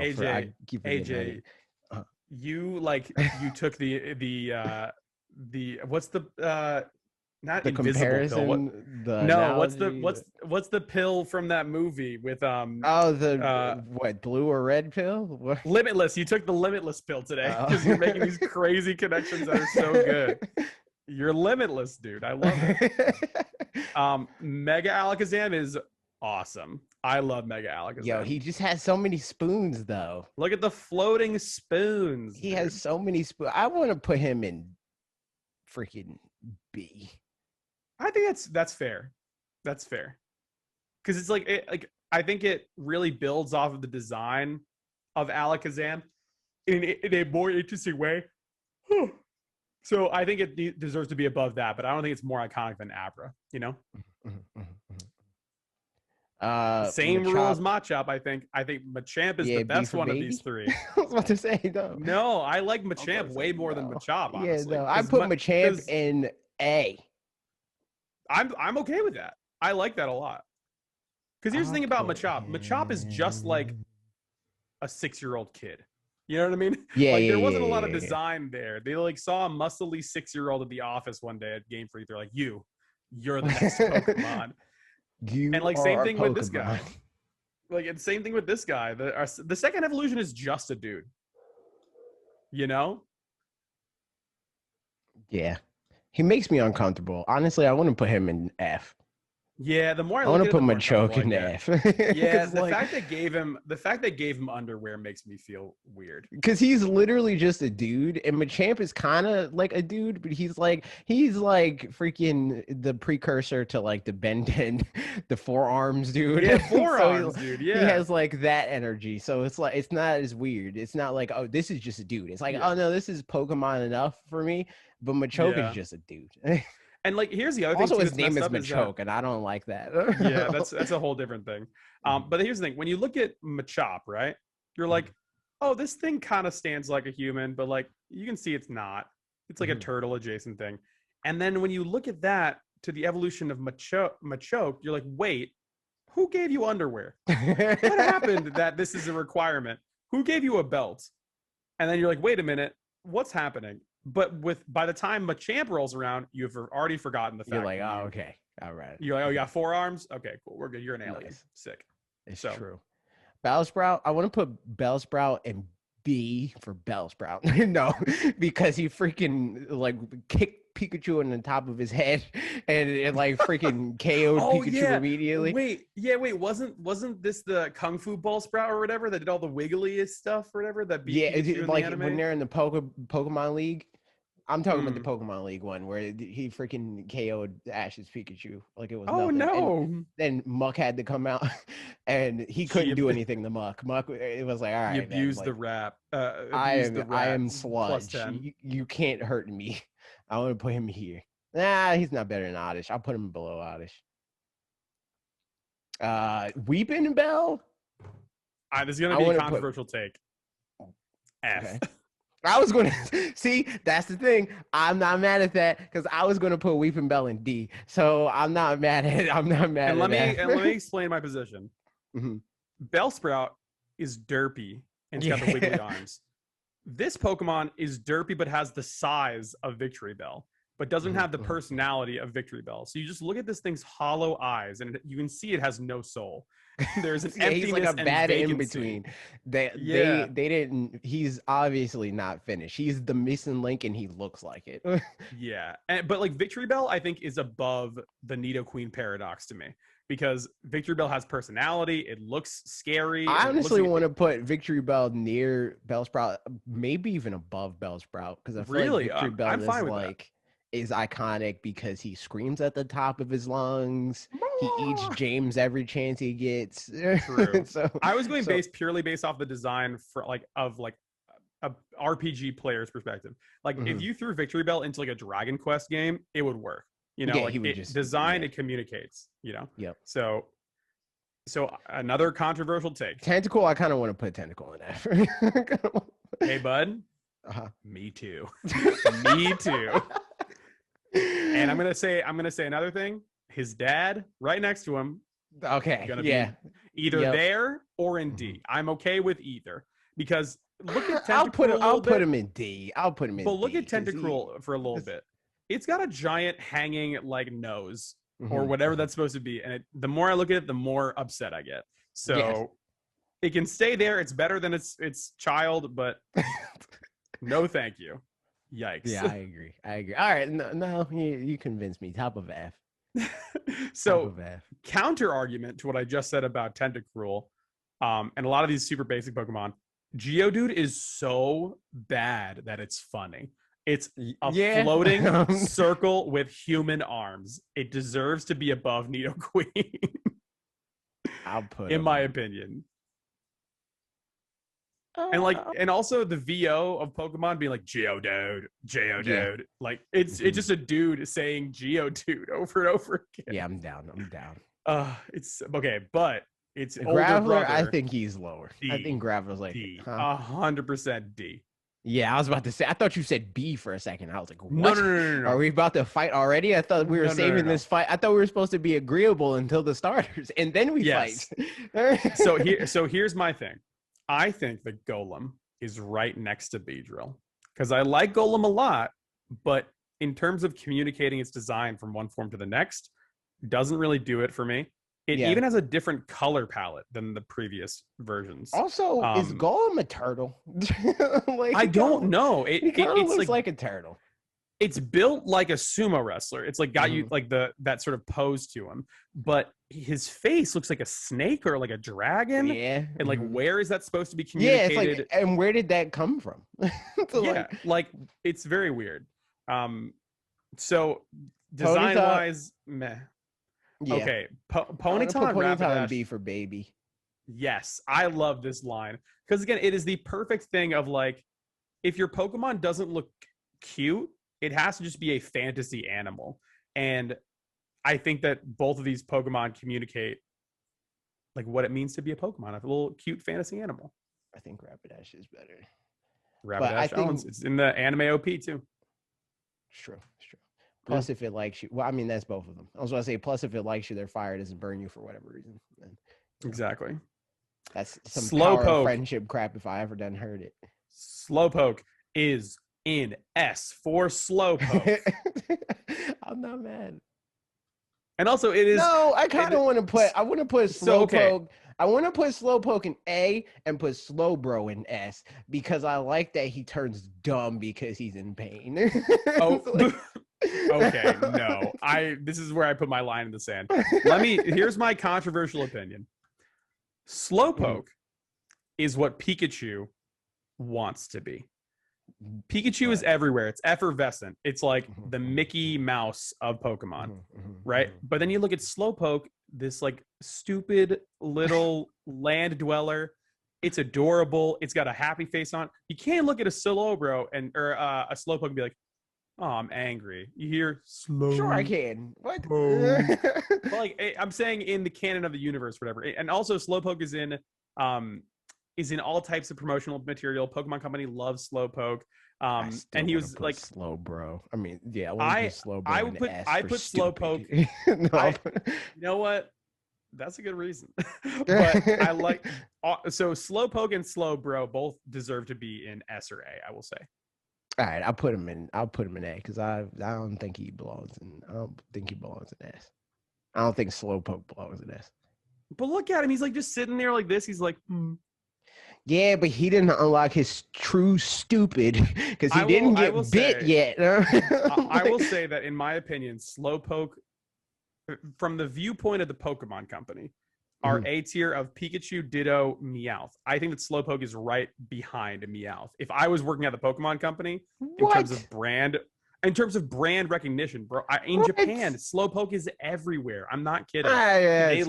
Japanese people love Slowpoke. I will say that much. As American fans, we have a different POV, but you see him on all types of merchandise. I will say. Yeah, fine. Fine. Okay, this thing. Oh, that Mega Evolution? Abomination. D. Abomination. D for don't do this. How did that even happen? You said Magnemite. His tail, bro. What is happening to him? Yeah. B. I'm going to start talking. I don't know about this one. So here's the thing. Wherever we put Magnemite, I think Magneton is one below, only because this is the first instance of us seeing an objectmon, right? Like a Pokemon that is based off of a physical object.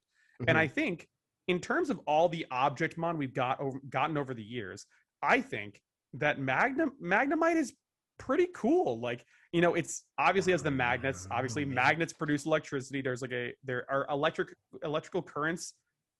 Byproduct is magnetism, right? Which explains the typing and also the scientific connection, right? It's got like weird robotic parts to it. It floats around using magnetism. I think it's interesting, and I think that Magneton. Yeah, but I think they do all that stuff. They do all that stuff also with the newer Pokemon, where they justify it in very similar ways. But it's just if you identify with the item too much, then people are like, oh no, this is too much like the thing. I don't like this. But because Magnemite and Magneton are random steel balls and magnets and screws, they're okay now because we can't make out what they are. And to a certain extent, object. And maybe I'm looking at it strangely because I'm thinking about all the objectmon we've seen since then. But not knowing that would become a trend, seeing it as just a random collection of objects thrown together to become this monster, to me, I just like that a lot more because it is like indecipherable, if that makes any sense. Like Doughblade, what is it? I was gonna say Singblade, it's not the name of it. What's Doughblade and that whole line? Aegislash and Honedge. Yeah, like I like Aegislash because Aegislash is like this weird ghostly fusion of like a sword and a shield and everything. All three, honestly, I feel like that whole line makes more sense than Magnemite because it's literally a ghost that possessed a sword. Like that makes sense. That's what I'm saying. I'm saying this is why this object gains sentience. But Magnemite, but it makes really less sense. The things that make less sense to me in terms of this specific style of Pokemon, I like that more. If that makes any sense. You're an idiot. I know. And I'm not saying that I'll put him in C. C is fine for me, and I put his brother in D. Yes, because this is definitely better than Nidoqueen. I will say that much. He's better than the child. He's not better than the rat, dude. He's not better. He's better than the child. He's not better than the rat.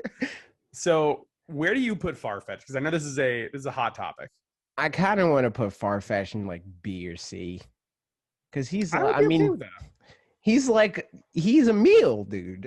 Like this man, he's considerate. Oh my god! Because he exists as a meal. He's like, dude, I'm already ready. Like I know you people you're like cursed.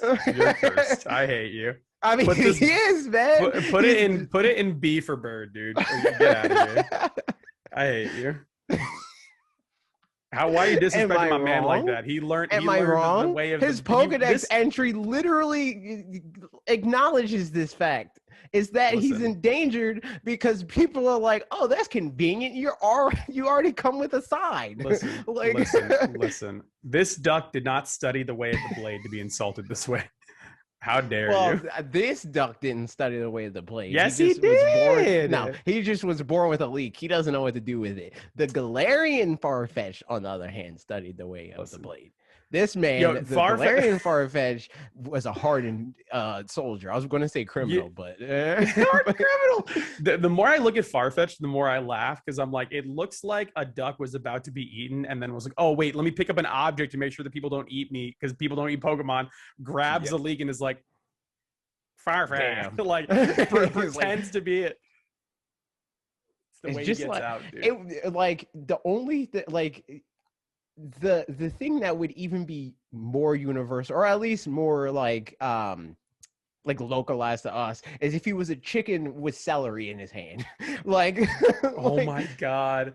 Can you imagine if every that's time they release a Pokemon, the Unova version of Farfetch is a chicken with celery in its hand. yo, chickens will mess you up though. They got sharp I feet. mean, it's true. It's true. It's true. Especially the Blaziken kind of chickens. That's Even what though I'm they're saying. terrifying. They have very long And necks. they're the size of humans with pants on, which is another whole different thing. Seal, dumb. Seal's just a seal. Yeah, I want to put seal. But dumb in a good way. Dugong, dumb in a bad way. I would put Seal above Nidoqueen. C for because look at that tongue out. It's like, come on. C for seal. And D for Dudong, dude. Yeah. Let's go. Because it's literally, they didn't change enough. It's just the same. It's just a white manatee. You whitewashed manatees, man. Like, come on. Grimer, I want to put in like D or F. I don't think that. Okay, but then do you like Muck though? I'll get to that. D or F for Grimer. Okay, I don't think he's a sin against God, which is where okay, D. All right, we'll put. So I think D is for like, I don't know. that's what D is now. I don't know. I don't know. Because like a sentient toxic waste thing is like interesting at least. Like it's better than just a bull. You know what I mean? Yeah. I want to put Muck in like B. okay. Because I feel like Muck is like he has like the anime icon boost. True. And the fact that he was a big crybaby is also very funny. Like, yeah, and that he has attachment issues, and he's like obsessed with Oak because he's the one that he knows. Like Ash immediately called Muck and was like, "All right, see ya," and he just lives with Professor Oak now. The comedy of a giant toxic wasteland thing having separation anxiety like a dog is very cute. It's like Muck. It's like, "All right, Muck, please sit down now."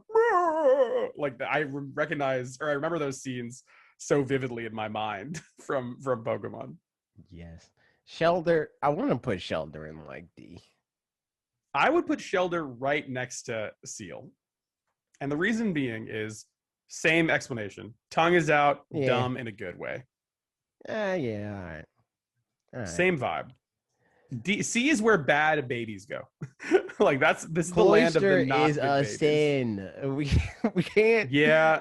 We all know what the sin is. Yeah, we know what the sin is. We can't say it here. This is a family-friendly show. But true. We all know why it's a sin. I want to put Haunter. Where's Gengar? Gengar's an S. I want to put Haunter in like B because he's like baby Haunter. I mean, baby Gengar. He's like not quite Gengar, but kind of Gengar. I would agree with that. I would actually put Haunter in A. Only because of his stuff in the anime of doing like the like messing with Ash and them. He and then I would put like Ghastly in B for baby, a ghost baby. Okay, all right, I'll allow it. Because again, Ghastly's just a circle, but it is a baby. That's why I'm putting him bottom of B. I'm putting him bottom of B. B for boy, that's a shape.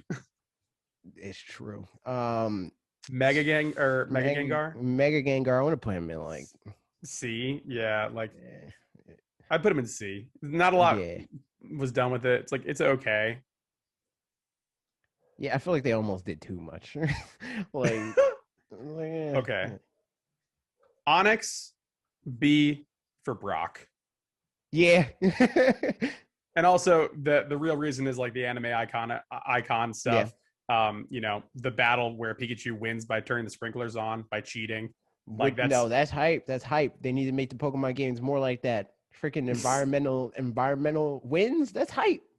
Oh you got to survey the area to be like, oh shoot, that thing's there. Let me attack that to get the edge in the battle. That's hype. Let me have my Pokemon take out this knife from my pocket and stab the Onyx. No. That's an environmental win. No, that's not the same thing. It's not the same thing. I mean, like in the way that like Breath of the Wild, where it's like, oh, there's a group of goblins. Let me roll down this boulder down the mountain, like that sort of thing. I have my Alakazam future sight this grenade 3 weeks into the future when I challenge the gym. Then as the Onyx's mouth is open, he future sights it into his mouth and kills him instantaneously, and I win. Exactly. And that was me at 10 years old. Page. There we go. Okay, Drowsy. That's a sin. F tier. Hypno. Like, all right. Hypno. Fancy little British man with a watch. C tier. Yes, I was thinking exactly the same thing. Minus like the fancy Hypno, British man. like Hypno could appear on an episode of Frasier, but it's pre-evolution jail. Yes. No. True. Like it's even built like a weird like pervert. Like look he's at him. He's gonna have words, but like who cares, dude? It's Lee. What's he gonna do? What's he gonna do? He's not even here. Krabby, I want to put Krabby in C for just a crab. And I want to put Kingler in C for C. It's a crab. Again. C. And here's the thing, C, also the but voice. Cooler crab. Yes, and here's the thing as well. And they don't even say. They say cookie. What's up with that? No. Okay, so I was gonna say that the anime having it be like that audio visual is trapped in my mind until the day I die, and the fact that it was able to do that is great.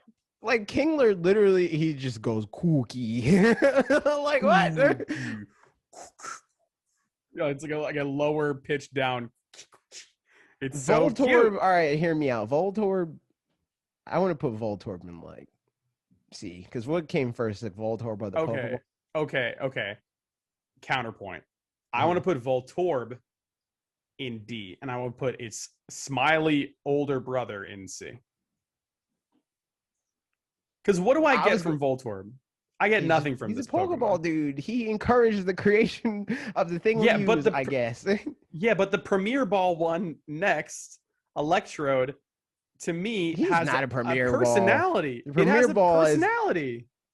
Oh, are they all white with red? He has a personality too. He's just angry. Yeah, but he has no mouth. He has no mouth. You gonna hold that against him? He was born that way. Yes. Just like I'm holding it up against that 6-year-old child next to him on the fair. On all that right. list. All right. Okay. All right. Get out of here, Toby. You're not a real Pokemon. You're a 6-year-old boy. Leave me. Okay. Execute. I don't like Execute. Just eggs. Yeah. You know? I want to put Execute in like D. D or C. I think that's fine. I think that's okay. I'll put him. I agree with that. I'll put him. Hold on. Where's he go? Eggs are worse than a bull and a bat. Not worse than Dodrio. Honestly, Dodrio needs to go lower. Dodrio needs to be like here. Honestly, looking at this list, like if I'm looking at just D tier and F tier, I'm like, no one could argue any of these are good. no one could, like no one's taking us to court for these. Okay, you know? Okay. Executor. Above Execute. So I think definitely. I think this is better. I think this is better than Nidoqueen. I think it passes the Nidoqueen test. Yeah. Better than just crabs. Not better than Happy Ball though. not better than Happy Circle. Cubone is B for Cubone. Yeah, I gotta put him in B. But mostly because he has a tragic B for backstory. B for backstory. B for bye-bye. Bye-bye, mommy. And then Marowak for Marowak like F for F in chat. No, that'd be messed up. Oh, rip. I would say this is more interesting to me than the Nidoqueen. So I think it's C. Like it's right below Krabby in them, I think. Okay. Because like you see where it comes from. It's like okay of a design, but like doesn't really do much. Like, you know, it's like just right there. Okay, Hitmonlee and Hitmonchan. All right. Hitmonlee. I think Hitmonlee has to be higher than Hitmonchan because he's less of a like this is just a dude. But hear me out though. This is gonna actually make you completely change your mind. The paradigm of having two Pokemon, both based off of fighting dudes, and giving one of them clothes and one of them not sets up a very strange precedent. Yeah. I'm just saying. So, like, if you and I were, if Pokemon Company was like Ian and AJ, let's design two Pokemon based off of you guys, and they designed the AJ Pokemon fully clothed and had mine naked. That's a weird weird thing, right? Like, are we all in agreement of that? But wait, never mind. Okay. He's all right. nude. Okay, we'll put him in D nude. for dude. We'll put him in D for dude. That's fair. He's right next to Golem for me. He's like high D. Same thing for Hitmonchan. They're both high D because these guys are just dudes. All right. That's like messed up. You like invited Hitmonlee and Hitmonchan are like friends. So like Hitmonchan didn't tell his friend to put sweatpants on before they left the house. All right. So we presented this icon argument and did all that stuff, and yeah, Lickitung is an icon and all that, but like it's sinful. So like I kind of want to put it in there. That's fine with me. It's just a giant tongue. Especially during COVID times, dude. Yeah. We can't encourage this. It has to be an F. He's not following the rules. Exactly. Rhyhorn. So I would put Rhyhorn. Rhydon, I would put he's Rhyhorn. I think Rhydon's better than Rhyhorn. Yes. Correct opinions are being said right now. I think Rhydon is like, he's like not quite as cool Nidoking. Exactly. So like I will put him in like the tier below. Yo, wait, time out. Wait, go down to Rhydon and Nidoking for a second. Literally, I think that Nidoqueen at one point was supposed to be Rhydon, or like, you know, like the thing about Butterfree and Venonat or whatever. Yeah, like they swapped. Yeah. Like this to me looks like Nidoking. Like you could have made this design a little bit differently, the Rhydon, and then made it a quote unquote female or like evolutionarily bifurcated evolution, because this at least has a personality with the horn, right? You know what I mean? Like whereas Nidoqueen has like nothing. You know what I mean? Like, I've never actually looked at those two Pokemon side by side. That's an interesting comparison. Look. Nah, he's not an icon. He's not a Jaden Smith song. Oh my god. Rhyhorn. What you know about an icon living? Number one Misfits just did it. Woo. This man's. We are number one in the building. Woo. He's better than just Bull. He's not better than the Ninja Cocoon. Chansey. I like Chansey a lot because what is Chansey based off of? Chansey is based off of nothing. It is very cute. I like it a lot. I think it's right. I don't even know what's on the tag. I think Chansey's like a B. Yeah, B for baby because it takes care of the babies. We need to have Chansey with the baby tier, or else the babies will be running amok. Chansey, is Chansey better or worse than the meal? Chansey's better. I mean, I think they can work together because they're both technically meals. You take that egg, you crack it. That's true. You're right. Boom. Tangela, I think Tangela has to be like in C or D because Tangela is like one of the Pokemon I think we forgot. Or was like, oh, this Pokemon I'm thinking, exists, I guess. It's just, I think it's in C or D. It's just, here's the thing that bothers me a little bit about it is that it has shoes. It's a bunch of vines with human shoes. If it was just human vines, I would have a different opinion. Who gave the vines shoes? What are the shoes made of? You know, it makes me question too many things. I don't know, man. Kangaskhan, I think Kangaskhan. All right, hear me out. I think Kangaskhan, like regular Kangaskhan, is like B, but Mega Kangaskhan is A. I fully agree with this. No problems at all. Because B, once again, for baby. B for it has a baby. And A for attacking baby. Attacking child. Yeah. He's not a baby anymore. It works. Hey, wait, A for adults. Yeah. Whoa. We did it. We did it, Reddit. We did it. It is cute that like they gave it its ability that it can attack twice. Yep. Yeah. Logic stands. Also, it was broken. It was big broken. Like, it was insane. Yeah. That ability is very broken. Bring it back. Seadra. I don't know how I feel about Seadra. I think Seadra should go in C for Seadra. Yeah, Seadra exists. And the C tier is like, you exist. Yeah, C tier is like, it's not offensive to me. It's fine. Nidoqueen is just on the cusp of offensive. So that's why it stays there. So Goldeen is either like high C or low B. I think Seaking is high D, because I feel the same way about Seaking that I do about Beedrill. But Goldeen, because I do love Goldfish, belongs in C tier, the same area as Weedle. I'm okay with that. Because, like, hear me out. A lot of people own Goldfish as kids, right? But what if your goldfish could kill for you? You know, that's like an interesting goldfish idea. just every once in a while jumped out of the tank and impaled you. Just murdered for you. Not murdered you, murdered for you. You had to kill a goldfish. Oh yeah, no, that's even better. That'd be sick. All right. The Starmies and Starmie. Sick. I love them. They own. They say hiya. In the anime, is what they say. Is that true? Yes. Aren't they like weird, like psychic space aliens or whatever? Yeah, but they're not psychic, which is weird. It's another like Charizard. Water. I mean, they might have been broken. Like maybe that was why. Same thing with Charizard, where he would have like literally no Pokemon would be able to beat him if he was fire dragon. Like that was. Isn't one of his megas or whatever? My hand. Is it one of his megas dragon? Yeah, but now now dragons have been kind of nerfed because fairy exists. But back then, the only thing that beat dragon were dragons. So like if the first Pokemon you ever got was like one of the most powerful types in the video game, it's like couldn't they have, how could they have made him dragon without making it like awful? Like, I think there's no way. Could you make could you make Blastoise, like, could you make his guns made of ice?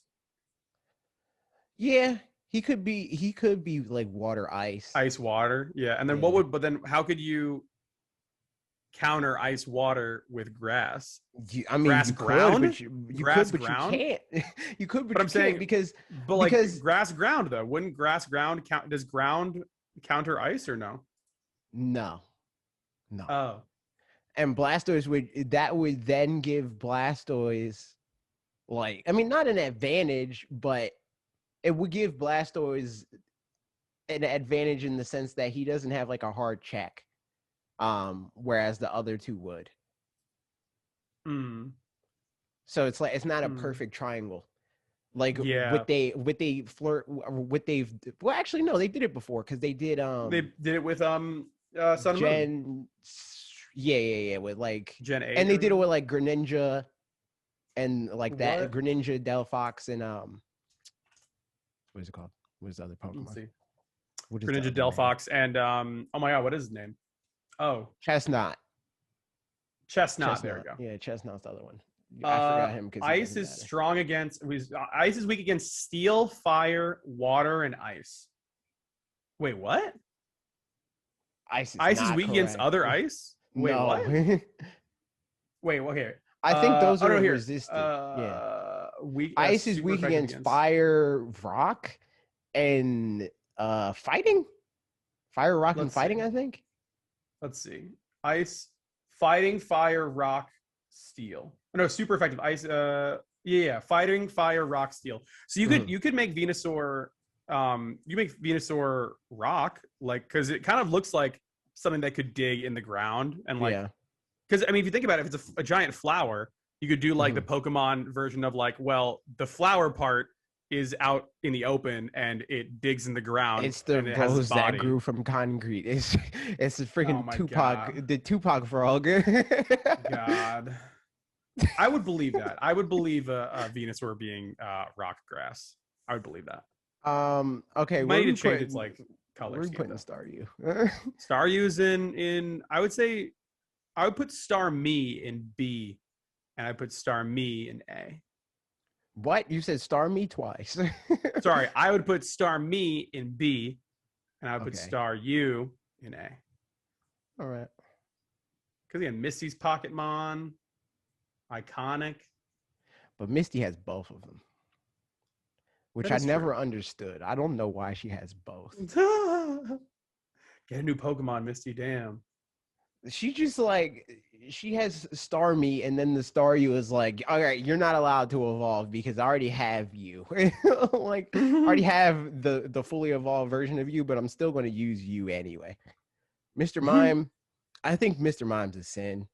He's kind of I kind of F. want to put him like in D because like Nah, he's dog. That's an iconic, F. but he's a sin. No. You can be iconic for the wrong reasons. F. Yeah, you're right. All right, I'll put him in F. F for father because he is Ash's stepdad. He's Ash's father, dude. Who is Scyther. Also his Pokemon, which is strange. That's Very weird. Very weird. The more we get into it, the weirder it's going to be. When I found out that was his Pokemon, it broke my brain because I was like, I thought he just appeared because like I think the episode here like didn't air for whatever reason or whatever. So like I just never knew that. But then in Journeys or whatever, it's like, oh, you're my Pokemon. All right, come on, let's go. I need you. You're like, wait, what? I thought you were Ash's mom's Pokemon. Exactly. Like you're supposed to be his dad, man. Like Scyther. I think Scyther has to be like A. Hey, I was gonna say A minimum, dude. Scyther is great. Yeah. And like his call from the anime, Scyther, like it's beautiful. Also, freaking Anthony Carboni calls him Scyther, and it makes it angers me.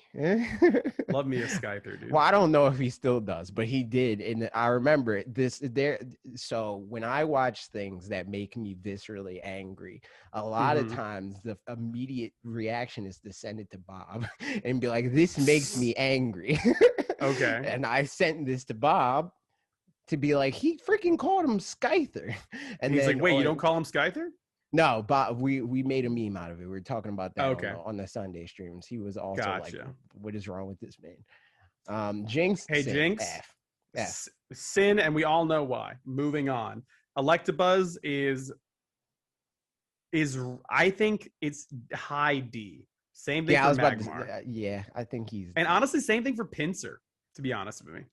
Because it's like, it's humanoid enough where I'm like, oh, I don't know how I feel about that. It's kind of whatever. But like, I'm going to put Magmar in like higher because he's a duck and it's obvious he's a duck. Yeah. Electabuzz, like, I don't really know what Electabuzz is. Like, is he a monkey? He's supposed to be a gorilla, I think, because in the anime, they were like, Electabuzz. Like, he's supposed to be like a gorilla, I think. Because they have him like beating his chest too. Yeah, it's kind of meh. I don't like the like weird horns that are like the circles too. Kind of meh. Pinsir also, like, I don't like that weird gaping middle mouth. Yeah, I think I want to put him. I want to put him like low D, almost a sin, like very sin adjacent. And his older brother Mega Pinsir, I don't know if it's just this image. It looks cursed. I don't like it. Put it away. Magikarp. S. A or S. If I want, but S. I want to put Gyarados an S. No. Are they both?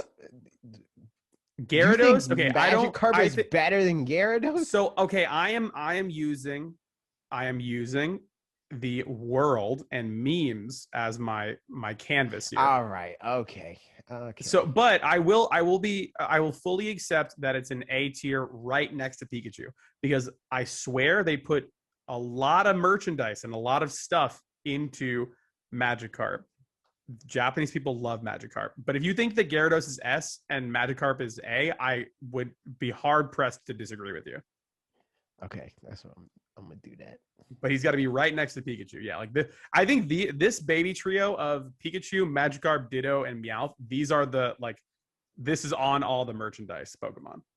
You know. Yeah, this makes a lot of sense to me looking at this list.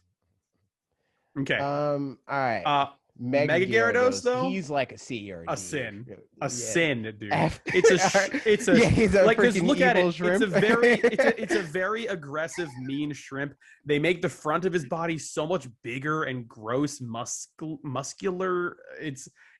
They had a almost nearly perfect design in Gyarados, and they were like, what if we just put 100 pounds on the front of it? Like, gross, no likey, yucky.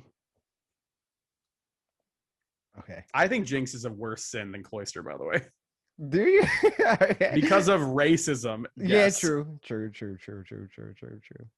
Lapras, Lapras. I want to put Lapras in A. like A. Yeah. Yeah, like it makes sense because it's not like an S tier thing, but like everyone knows what Lapras is, and like it didn't have a Pokemon call. It was like, oh, like it talked like a whale. It was very cute. Plus, Very it was motherly. baby. It was baby. It wasn't does mother. kinda have It was baby baby. vibes. And in the anime, it was baby. And Ash abused Yeah. it verbally. Ash was like, "You're a stupid idiot.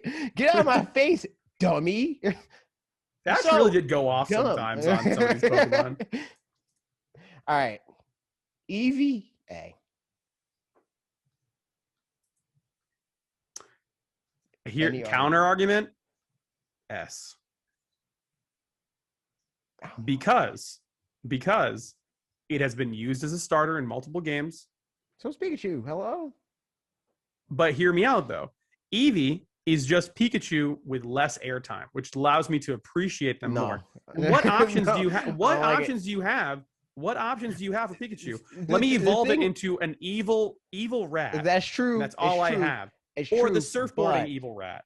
But Eevee, all types. the reason why I don't want to put Eevee above Pikachu is because Eevee feels like the forced mascot. Like Pikachu, I feel like they were like, okay, this like in test audiences and all this stuff, they're the ones that like tested equally with girls and boys and all that other stuff. And Eevee was like, all right, we're making Pokemon, let's go. We know we want to do that. We want to have a counterpart to Pikachu. Who can be the counterpart to Pikachu? Oh, it's Eevee. That's who we'll do. But it wasn't like always the thing. Like they didn't always pin Eevee up as a mascot, because if they did, it would have been freaking Pokemon Yellow and Pokemon Brown. But we just had Pokemon Yellow. Like, so what you're saying is that Eevee is an industry like, plant.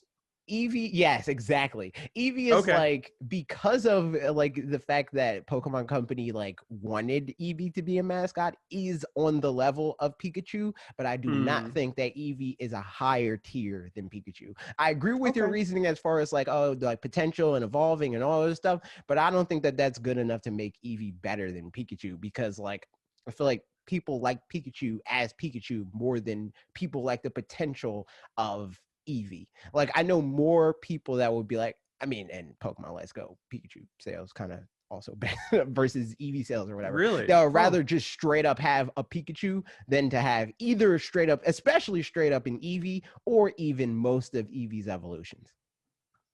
That's like fair. I think there's a few exceptions to that. Like I think that like maybe people would rather have like Umbreon than Pikachu, and like I would have almost every single Eevee evolution over Pikachu. I agree. I would rather have any of their evolutions than Pikachu, but I still think Pikachu's better than Eevee. And as far as like this generation, I think a lot is. Well, I mean, we're getting to it.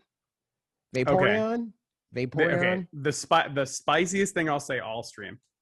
Vaporeon is one of my favorite Pokemon.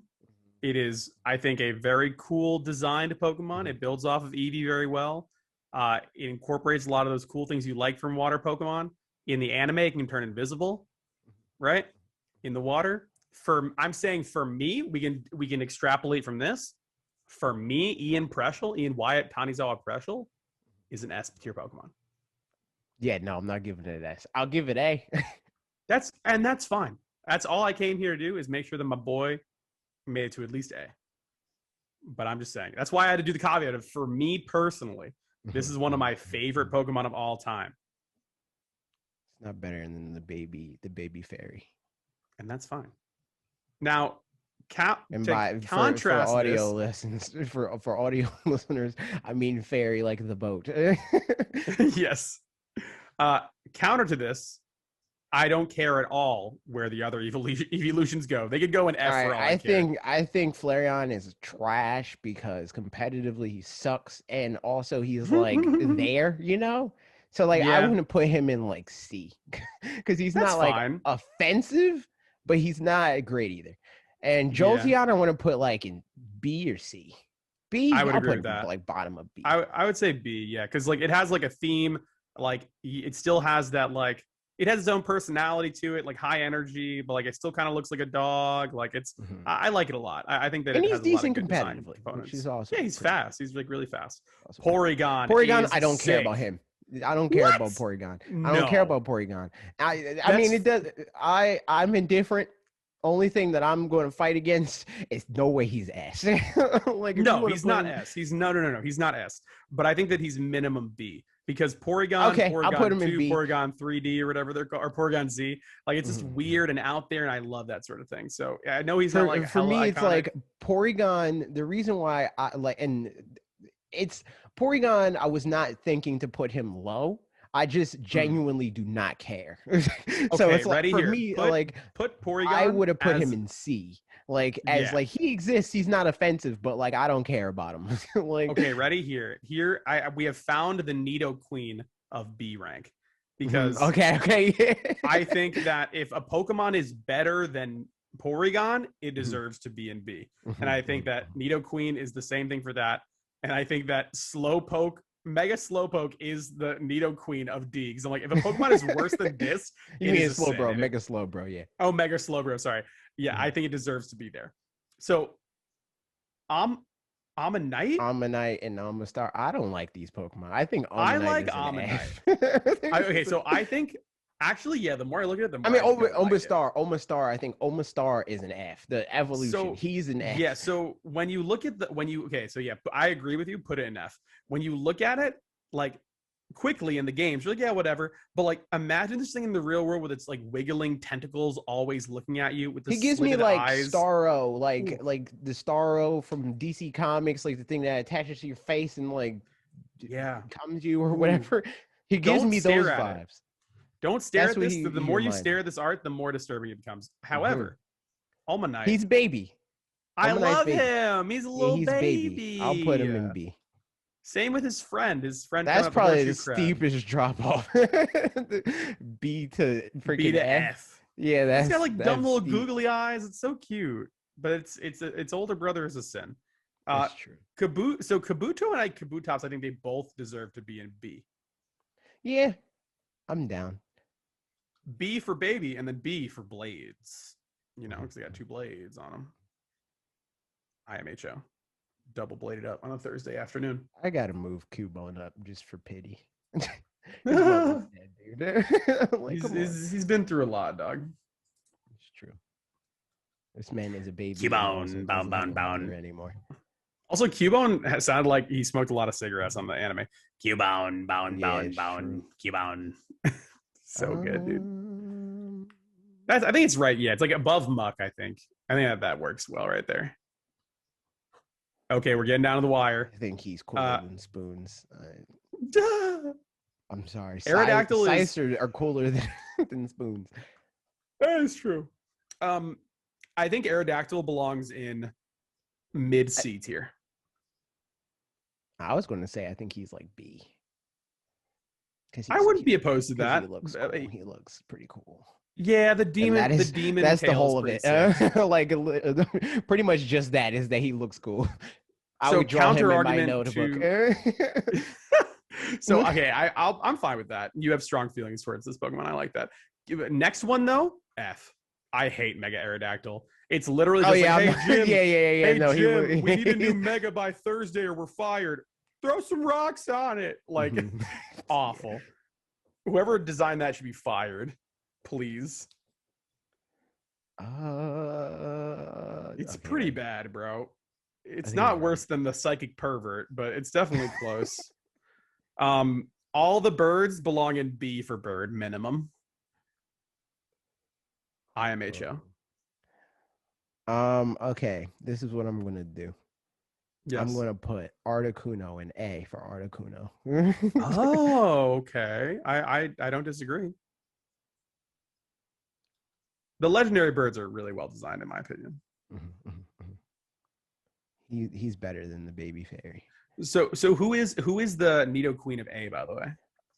Hold on, I gotta look at it. We'll figure that out when we get. We'll determine that in a moment. Yeah, A is too high of a tier to be able to know that right now. Moltres. I think Moltres is the one that's the B. I think Moltres is B for bird. Yeah.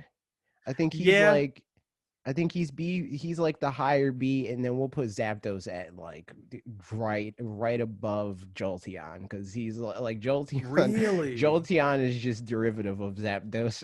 He's just Zapdos, but a dog. Okay. Same logic for Moltres. He can go right above Rapidash. Because it's Rapidash but a horse, or whatever, Yeah, or it's exactly. Moltres for but a horse. Yep. So I have a strong feeling I'm going to make many enemies in my next couple choices here. I'm going to be honest with you. Yeah, I know. I'm positive you will. So I love Dratini. I love B Dragonair. for baby. For Dratini. B for baby. And I don't know where we would put Dragonair. Probably even B as well. But I do not like. I think Dragonite is stupid. Dragonite is like, he's the Barney Charizard.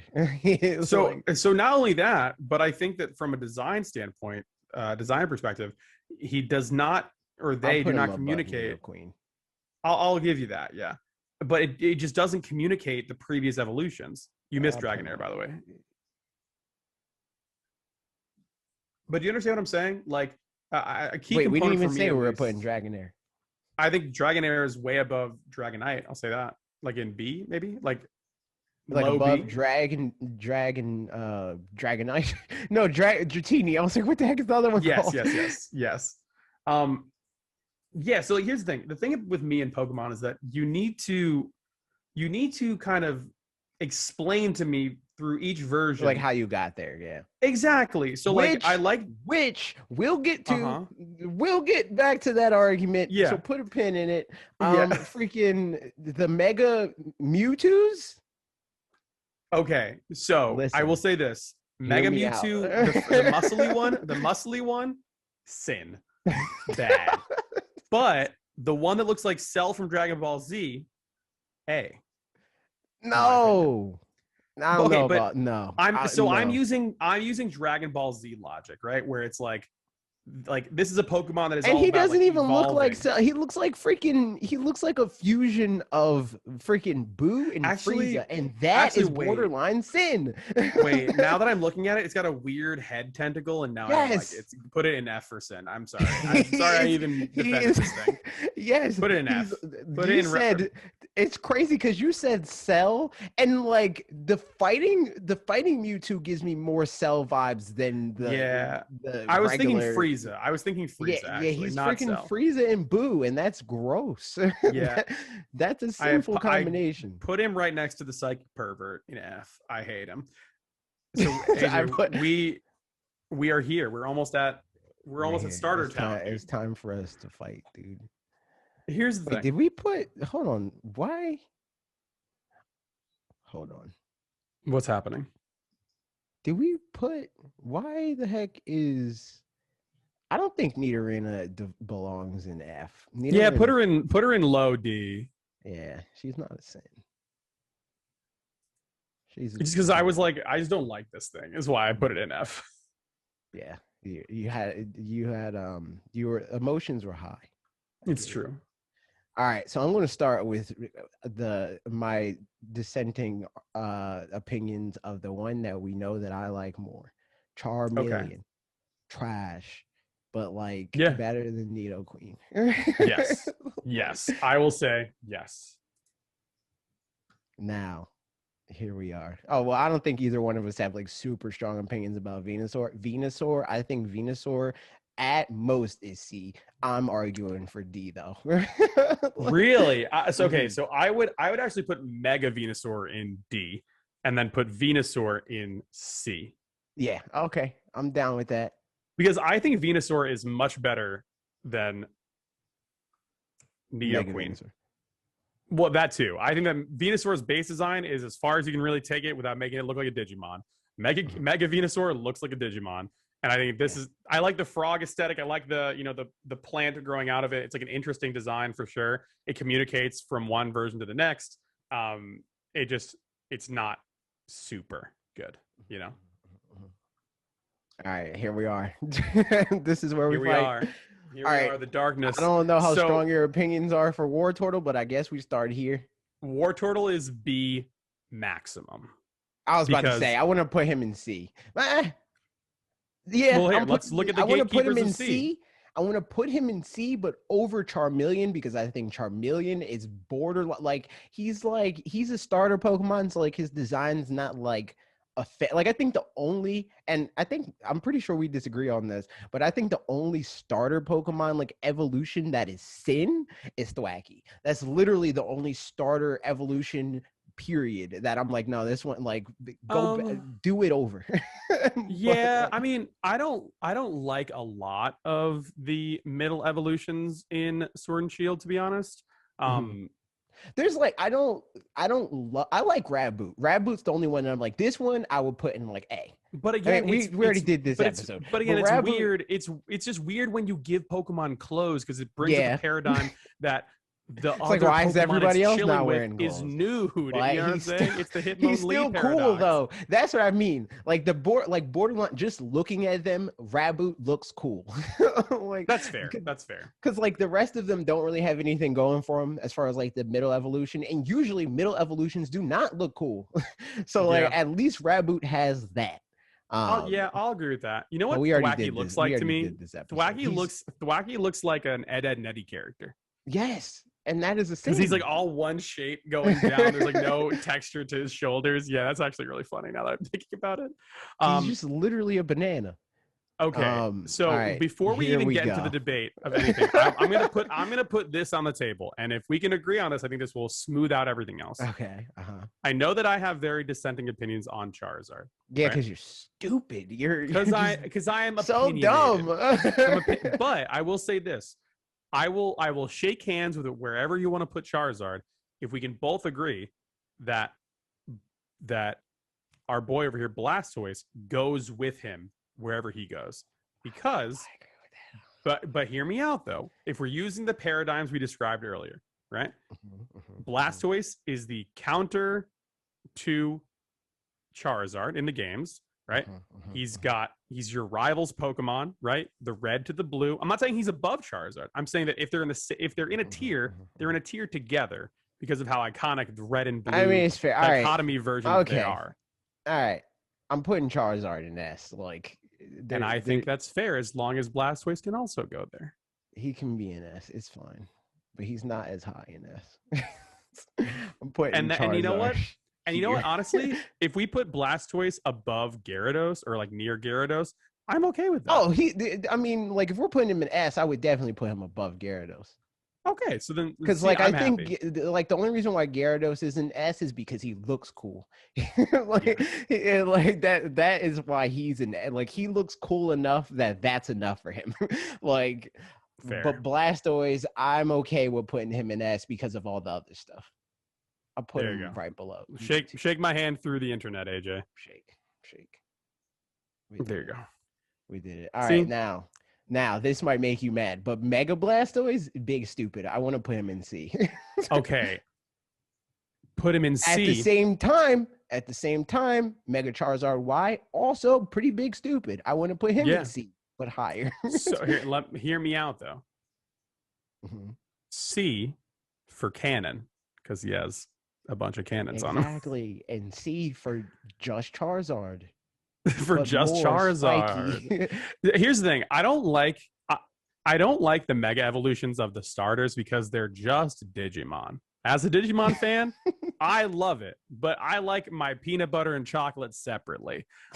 Like it's even a meme in Digimon where it's like, you know what a Digimon is? You take the Digimon and give it a gun, and everyone's like, Pokemon would never do that, and then they did that really hard. They literally did it. Like really hard. Like, they were like, give him more gun. Like they didn't even pretend to like make it like the shell cover it or whatever. They were just like, I would put Mega Charizard X in like A. Agreed. I think that Mega Charizard X is sick. He is like the Sasuke of Charizards. You know. Okay. We're Did we do it? No, he's not that. He's higher than Pidgeot. I think he's like right there. I think that he's at that level. Then we did it. We didn't kill it. We didn't kill each other. All right, so let's look over and reorder. I think we have a pretty good order for like the lower tiers. Especially F. We like fine-tuned that as we went. Yeah. So F, I think, is fine. And let me just say this before we even continue anymore. If you're looking at this list and you disagree, I want you to know, personally, from me to you, that you're wrong and you're just not right. That's it. That's all I need. If you're listening to this and you think that, like, maybe if I reach out, they can change. No, you're wrong. You've never been right. You're wrong.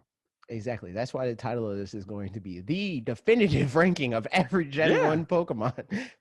And I'm telling you right now, especially with F, if you look at F and any of these ones, you're like, yeah, but if I see anybody be like, Jinx is my favorite Pokemon, you are being blocked from every Fanatics 4 affiliated account. I will freaking log into Parker's Twitter account and block you myself. It's like, oh man, I love my favorite Pokemon, the Psychic Pervert. I'm like, who are you? Who is this? Who loves Mr. Mime and Drowsy? Why? Yo, Lee loves Drowsy, I think. Why that's his freaking Psychic Pervert? That's his Discord. That's his Discord's like mascot is the Drowsy. He literally I can't. You got explain to the dude. Lee, why do you like the Psychic Pervert, dude? Okay, so all right, let's go. So A. We didn't really look at A and like do fine tuning. We got to decide what is the baseline A. I think that the baseline A, I think, you know what, actually? Pop Star you down and make Haunter the guardian of A. Because I think that legitimately is like a good declarator. Yeah. Because I think all of these lists are at Haunter level or more or whatever. Yeah. Mm-hmm. And I would say that, yeah, that's accurate. I'm not even mad at the order here. Like, I think the order is fine. Yeah. Okay. C. Moving on. Who's the guard? The guardian of C or the guardian of B is Porygon. We've already agreed upon this. I think Gas is worse than both of these two. Fair. I think Oddish should be a little bit lower. I think too, but not lower than Mega Alakazam. I don't know why I can tell you that, but it needs to be above Mega Alakazam. I kind of want to move Mega Alakazam down. Like, you want to move? I mean, hey, that's your prerogative, my friend. I honestly, even just like looking at it from here, I think that this is like pretty solid. I don't hate any of these. Oh no, these orders Onyx behind Rhydon. I mean, Rhydon was the first Pokemon, bro. Exactly. Got to give Grandpa some credit. He fought in the war. I kind of want to put like Cubone higher. Cubone's been through a lot, you know. It's true. He's been through so much. We'll put him above Rattata. Deserves a break. Wait, how dare you? Not my son. Okay, we'll put him below the rat. I'm kidding. You can put my son wherever. I'm kidding. The fact that I got Rattata and B is like, I should get a Nobel Peace Prize for that. Okay. How much of a thug is Sandshrew? He needs to go. I mean, yeah, he needs to. He's at the same level as the meal, as the duck à l'orange. Wait, where even is the meal? Oh, here he is. Yeah. Next to Chansey, yeah. Yeah. Yeah, I'm not mad at the rest of. Wait. I'm gonna move Horsey down. I'm gonna be honest with you. Looking at this list, even if you didn't move a single one in C tier, I wouldn't even be mad about it.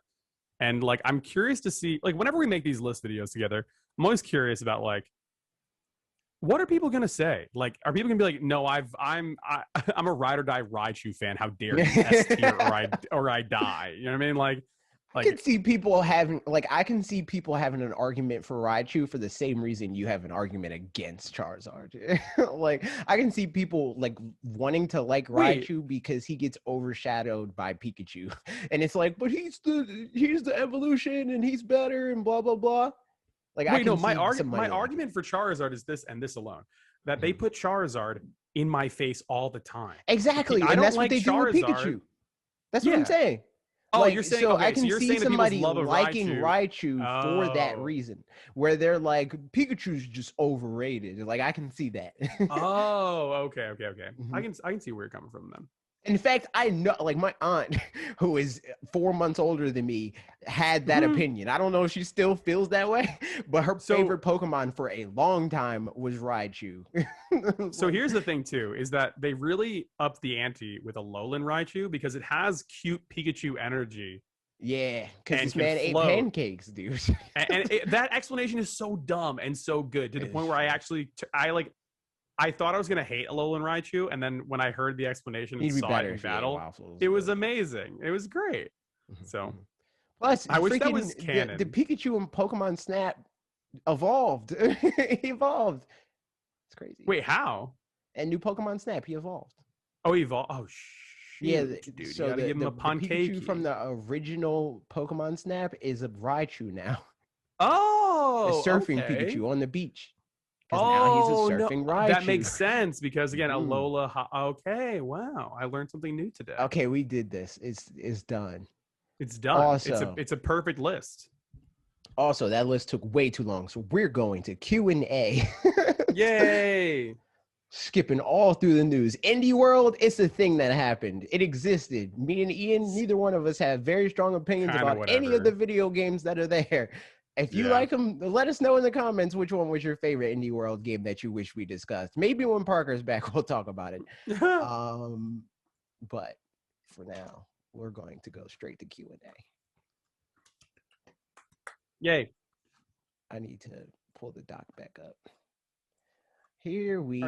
Are you happy with our list, by the way?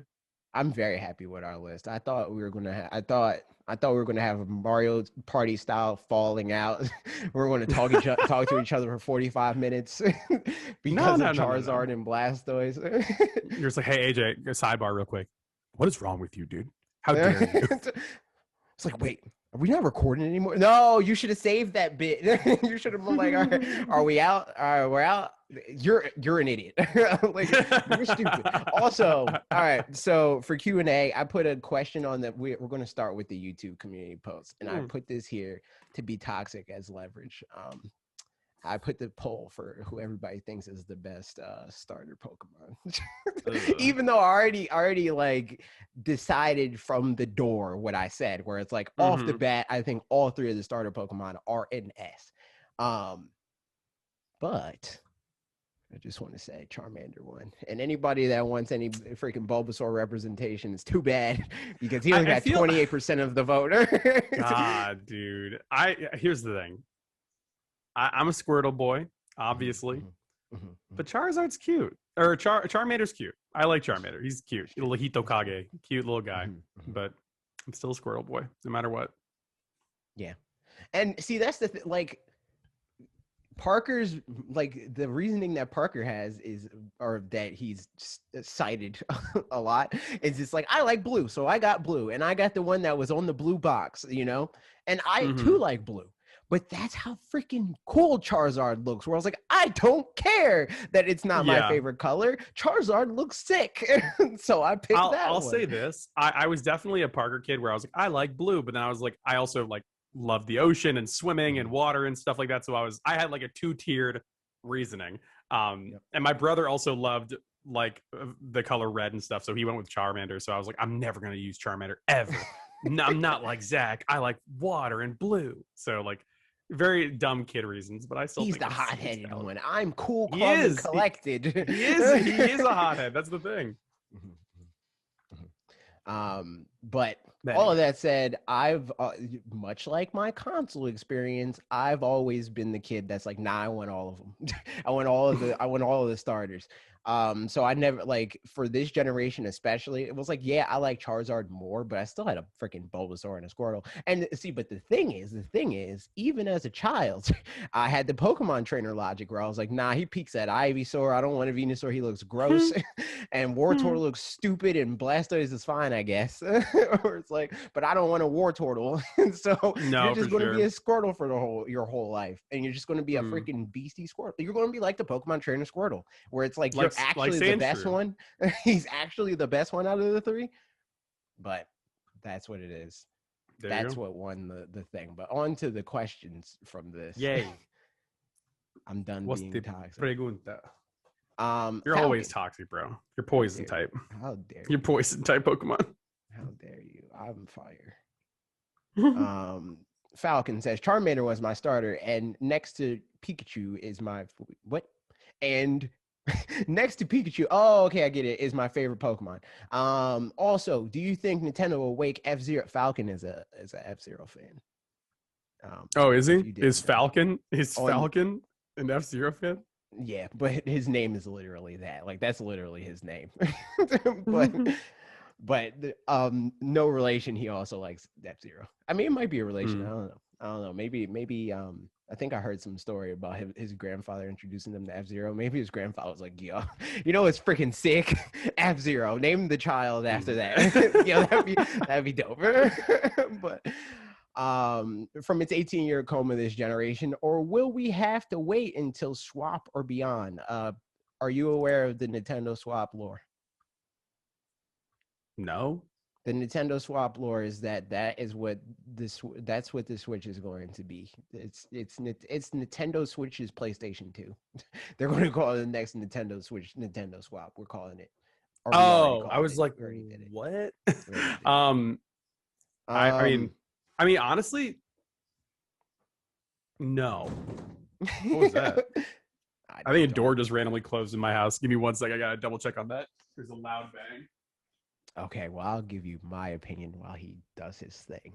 I think that like F-Zero's in the news now because like he's like one of the directors or like designers or something like that on the series was talking about it. It was like there's still a future for F-Zero, and I think that that's likely. I think that that's the case for pretty much if you're a core like character in the Super Smash Brothers series, you have a future. You have a future because you're more recognizable than 99.9% of other video game characters. It is a rarity for you to be less recognizable than them. So like as long as they can like think of an idea that they think will sell and be worthy of the icon now that is Captain Falcon, I think that we'll see more F-Zero. I don't know if we'll see an F-Zero game that is like going to make diehard F-Zero fans happy though. I don't know about that. It's weird because Mario Kart is such a huge thing. It's like a huge system selling type thing, and that's essentially what F-Zero is. It's in the same genre, you know. So make F-Zero fans mad. No, I love F-Zero. It's a very different style of racing game, but I would be lying if I said they're not in the same genre, right? And Nintendo is very smart. And they're very shrewd with their business. They're not going to create a game that eats their own lunch. And I would say that maybe they would. I mean, they do it with key franchises, but I don't think they would do it. Yeah. Like they wouldn't put development resources into making another F-Zero racing game. Yeah, I don't think F-Zero is big enough to justify being another racing game. Like Donkey Kong is like it's Mario but slower and more clunky. Yeah, no, I like Donkey Kong, but like Donkey Kong like has proven himself as a platformer separately from Mario. Same thing with Kirby. Same thing for Yoshi or whatever, right? But F-Zero didn't really do that, and it doesn't really like for the masses stand out from Mario Kart in the way that it kind of needs to. So they need to like carve out a new identity for what F-Zero is, I think. Yeah, I mean, honestly, like I can see Nintendo doing this. I can see Nintendo one day remastering the old game from the GameCube era, and then if that sells well, then maybe developing it as like a side game or something. Yeah. But I don't the way that Japanese companies work and the way that game dev works, I personally, for me, I don't see another F-Zero game coming out. Just for me, forgot personally. We got to show your Naruto figure too. Oh yeah, here's my Naruto Uzumaki. Okay, it's my friend. It's my boy, little Nendoroido. There he is. He's beautiful. I love him. I've wanted a Nendoroid for years, but I couldn't ever justify getting one. These are like $60 or $70. But I found one on sale, and I was like, you know what? I come so close to buying the red, the ash, like all the Pokemon ones. Every time I see it on Amazon, I'm like, yo. No, did I tell you about the Charizard thing? The freaking $250 Charizard that I almost purchased. Excuse me? He lights up, Ian. It would look so sick with the bokeh, dude. It would look so sick. It would look so cool. I hate you, dude. Just think of it. I hate you. Think of it. I mean, I love it for you, but $250 is a lot of money, bro. It's a lot of McDonald's. It is. I say that, but I bought what I did buy, and it wasn't just a consideration, is the Pokeball. The wine company, the $100 Pokeball. I bought that. I did buy that. They did a Pokeball replica. What? Yeah, they did. Look it up, dude. It's sick. It's dope. It makes Pokeball noises and everything. Good Lord. I hate you. $100 Pokeball, huh? $100 Pokeball. They have $100 Master Ball too, but I think the Master Ball looks stupid, so I don't want it. What is it? What company is it? Wand Company. Wand Company? Yeah, wand like Wanda. Okay. I use Wanda because she also has a magic wand.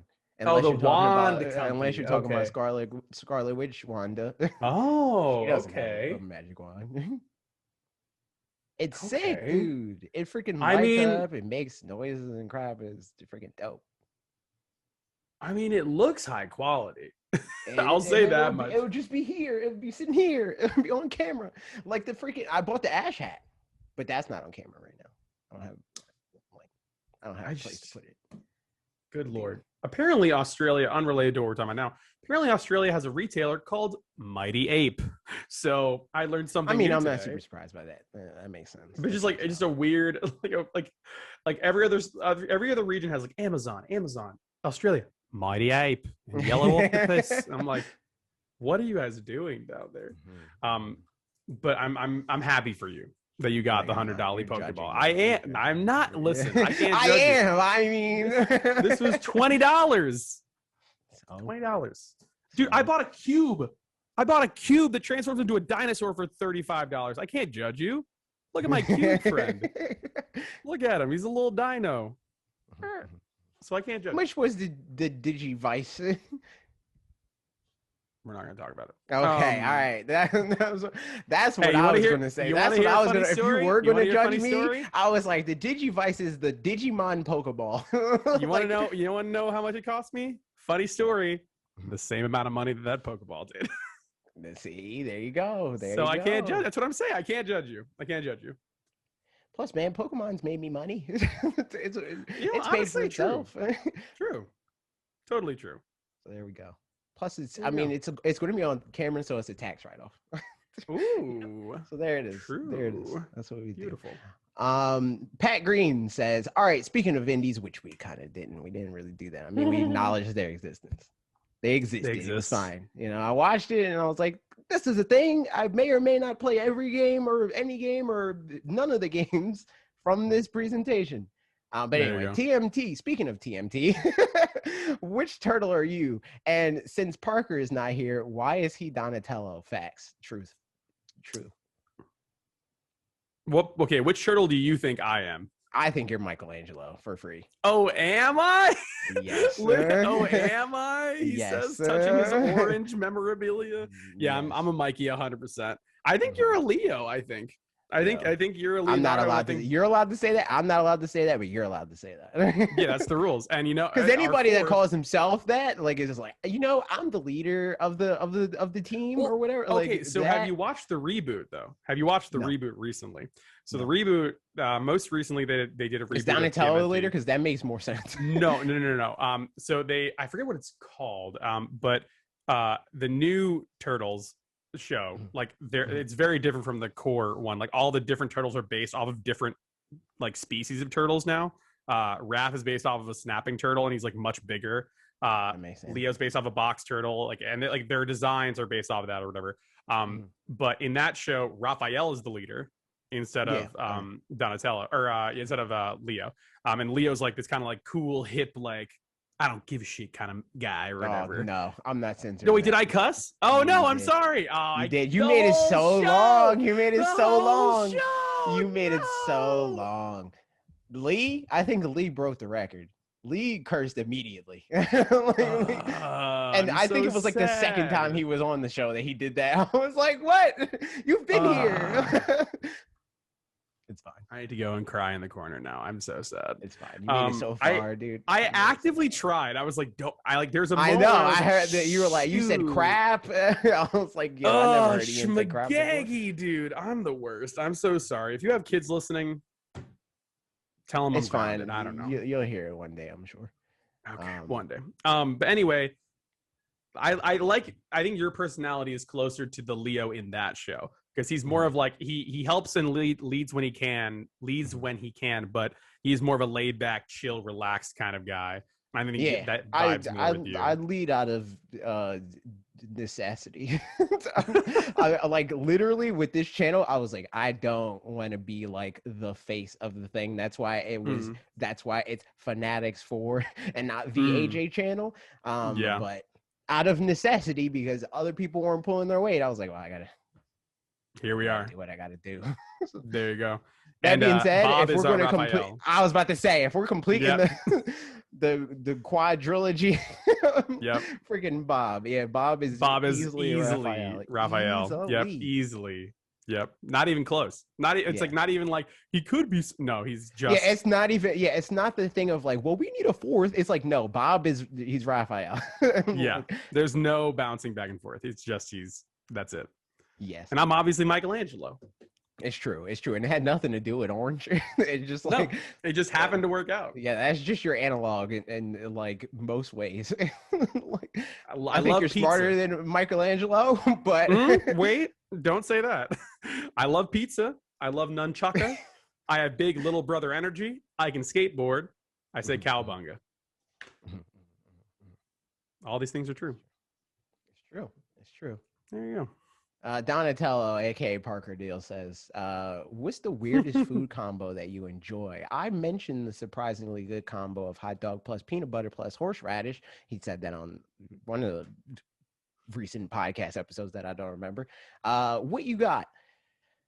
I had to think about this one ahead of time. My grandmom used to buy these bagels that had chocolate in them, and she used to put cheese on them, and it was good. It's weird that it was good, but it was good. I need to approach the counselor right now, and I need to talk about. I'm not even going to talk about the chocolate cheese bagel thing. We need to talk for a second about how Parker went hot dog, yes, peanut butter. We are pre-sinning. We haven't finished the sentence, and we have already failed. Didn't even finish the whole thing. See, the thing is, like, if he would have rearranged that, it's not like it doesn't escalate in sin, because I felt like hot dog, horseradish. I'm like, weird, but because people put relish on stuff, and it's like if it was like, okay, if you were like full hot dog, we're talking like hot dog, tomato, ketchup, mustard, whatever, and then then you put some horseradish for some spice, and then you add a peanut butter sauce, not peanut butter sauce. And made it into like almost like a Thai spice hot dog. Then I'm like, oh, that's a premium level hot dog. But if I'm sitting here boiling a wiener, right, at you're 11 like, yo, PM, get the GIF. you're like, Hottie, get me the smooth peanut butter and my horseradish. Like, that person, do not pass go. I think it was like somebody like ate that, and he was like, "That's weird," and then he told the story. Somebody find it. Okay, that's fine. Yeah, you can tell the story in court when you're going to jail. Like, you know what I mean? That's fine. So I don't have anything weird off the toppy top. I don't know if that's true. I earnestly don't. If I am a weird guy, I will say that off the jump. I'm a weird dude, but the majority of my food stuff I would say is very bland, very like chill. But I will say cross culturally, there is stuff that is normal in Japan that is obviously very weird in America that I eat all the time. Like savory gummies and stuff like that. That's very strange in Japan. Well, that is weird. But the stuff that I think would make most American people not happy is there is something called natto, which is fermented soybeans, and the smell of them, according to a lot of people, is bad. I don't think it smells at all. And they're sticky. They're like sticky beans, and you eat them with soy sauce and rice in the morning. But again, to me, I know it's weird for like the rest of the world, but it's completely normal in Japan. So I don't really clock I'm not it really as counting weird. that. Yeah, I'm not really counting that. And then, but I'm saying for the exercise or whatever. And the other thing is there is a very popular seasoning used in Japan a lot, and it is pickled plum. It is sweet, savory, tart plum. And I use it in like a bunch of different things. And for a lot of people, it tastes weird. But I don't know, I like it. That's my go-to. I'm not mad at any of that. You're not okay. Well, but here, you haven't tried natto. That's the thing. If you tried natto, you would say. I mean, I'm mad at that. I'm mad at that, but I'm not mad at you for liking it. Like, I probably wouldn't like it, but I'm not mad at you for liking it. The other stuff that you mentioned, I don't know. Like, I don't think I would outright hate that. But I'm not mad at it. Here's the difference freaking between Parker me. concoction. Yeah, I'm mad at that. Yeah. Here's the thing. My thing is protected by the cloak of racism. If you hate mine, then you might be racist. But I hate Parker's because that is just unfair to God's creation. It's true. It's true. Sorry, Parker. I love you. Digital Gaming Hub. No, he doesn't. He's lying to you. Digital Gaming Hub says, "What's a game that you think is underrated or hasn't gotten as much coverage as it should?" In recent memory, probably Arms. Honestly. Yeah. Like Arms is like a game that people. It's like one of those games that people want to hate. Like they hear about the whole like, so how Nintendo marketed the game. It's like, oh, it's this motion control thing, and that immediately makes people think like, oh, so it's Wii boxing, and then they play it like it's Wii boxing, and they're like, oh, this game sucks. And it's like, well, first of all, no, it's not Wii boxing. It's like a fighting, like it has depth, a real like, fighting game. Arms, yeah, like it's a fighting game. And you don't even have to use motion controls. And I think like buttons, for me, like I'm not the type of person that really has a problem with motion controls. Like depending on how they're used, like I love them in Splatoon. They're actually like better. Yeah, like it's intuitive. It's more intuitive to play like that than it is the stick. Even if they allowed you to use full, I mean, they do actually. They allow you to use full stick for your motion. I mean, like to aim and do all that stuff, and it's worse. It's like definitively worse. But Arms, I just think that like people, again, like that was part of it where it's like, I don't want to use motion controls. I don't want to play like quote unquote like edgy Wii Sports sort of thing. It's like, nah, it's not that. It's way better than that. It's his own thing. It's like very creative and fun too. I had a friend who was really and the character Arms. Designs are great. Like they're amazing. Huge fan.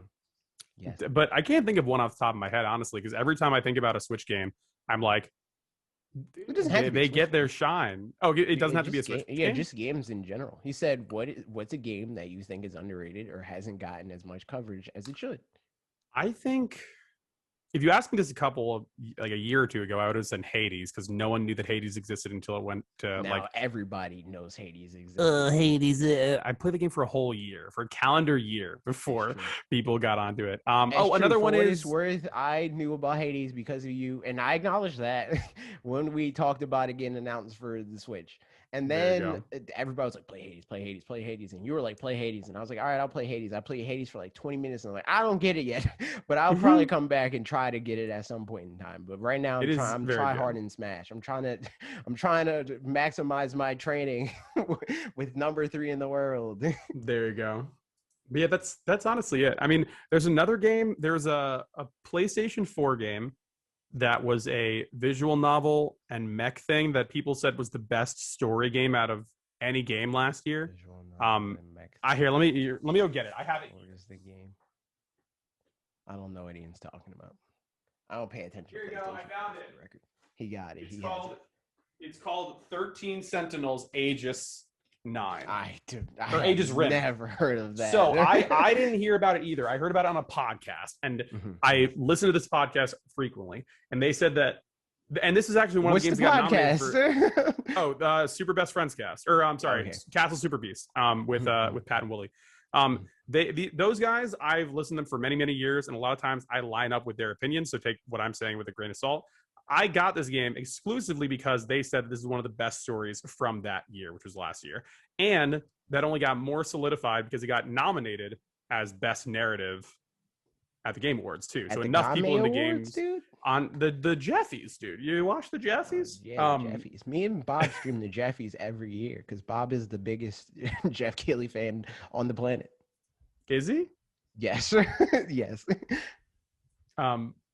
I don't believe that. You never talked to Bob about Jeff Keighley before? No. Yo, Bob freaking loves Jeff Keighley, dude. He freaking loves him. I don't believe you. Yo, I messaged Bob about Jeff Keighley after. Here, let me here, I'm gonna text him right now. What's your opinion on Geoff Keighley? But yes, that's another game that is underrated that I have not heard a lot of people talk about. It's also published by Atlas. So same people that made Persona. So they kind of know what they're talking about. By the transitive properties and people that made Sonic the Hedgehog, so buys your own risk. Okay, so yeah, that's my vote. There we go. We did it. There you go. That dude, or so I didn't do the Twitter thing for everybody else, but also animated on Twitter. Everybody else's Twitter name, Parker. It's at Parker Deal, Digital Gaming Hub. I think that's his Twitter. But I'm sorry, everybody. I said I don't have your Twitter right now. He said, which franchises would you like to see in a collaboration game? You can only play one genre of games. Oh, this is a different question. So which franchises would you like to see in a collaboration game? Pokemon, Digimon. I'm not mad at that. I mean, I love Digimon for very different reasons. So I'm saying this in the Pokemon game, Digimon story, because the Digimon Cyber Sleuth games are usually a little bit more mature, definitely closer to a Persona level sort of visual novel type thing, or even with the anime. The anime is a lot more in depth with the stuff that they can do, and like it would be just kind of goofy to like go to the real world, air quotes, and it would be the Pokemon world. You go into the digital world, that would be Digimon. Like it would just kind of be funny and goofy, and that'd be an interesting combo to me. As far as franchises, I don't know. Like, so it's easier to kind of do that kind of combination of like, I mean, because I do that all the time in videos where I'm like, but what if this game was more like this game? What if Agumon had a gun? Exactly. That's how'd you know my next video? But no, it's easier to be like, but what if Pokemon wasn't a JRPG? What if? That's an easy video to do, but like it's a lot harder for me to like want a game that's like, but what if what if you took your Mario toy from out of your toy box and you played with Buzz Lightyear? I'm like, I didn't really do that. I'm like, I'm playing with my Pokemon toy, so this is a Pokemon day. It's like, oh, I'm playing with my Dragon Ball Z toy, so this is my Dragon Ball Z day. I didn't cross the streams, dude. Sinful. That being said, freaking Star Fox and Metroid, I guess. Ooh, that's like the easy one though. Everybody says that. Everybody's like, freaking put the space fox with this space bounty hunter lady. But it doesn't make it bad. I'm not saying it's bad. I'm just saying it's easy. People are going to be like, no, I'll pick a different one. Because, like, that's the thing. If I say something about Pokemon or if I say something about Smash Brothers and somebody's like, what's your favorite? They're like, pick something else. And I'm like, all right. Ready? Pokemon and Big Game Hunter. There you go. That's my answer. The end. No questions allowed.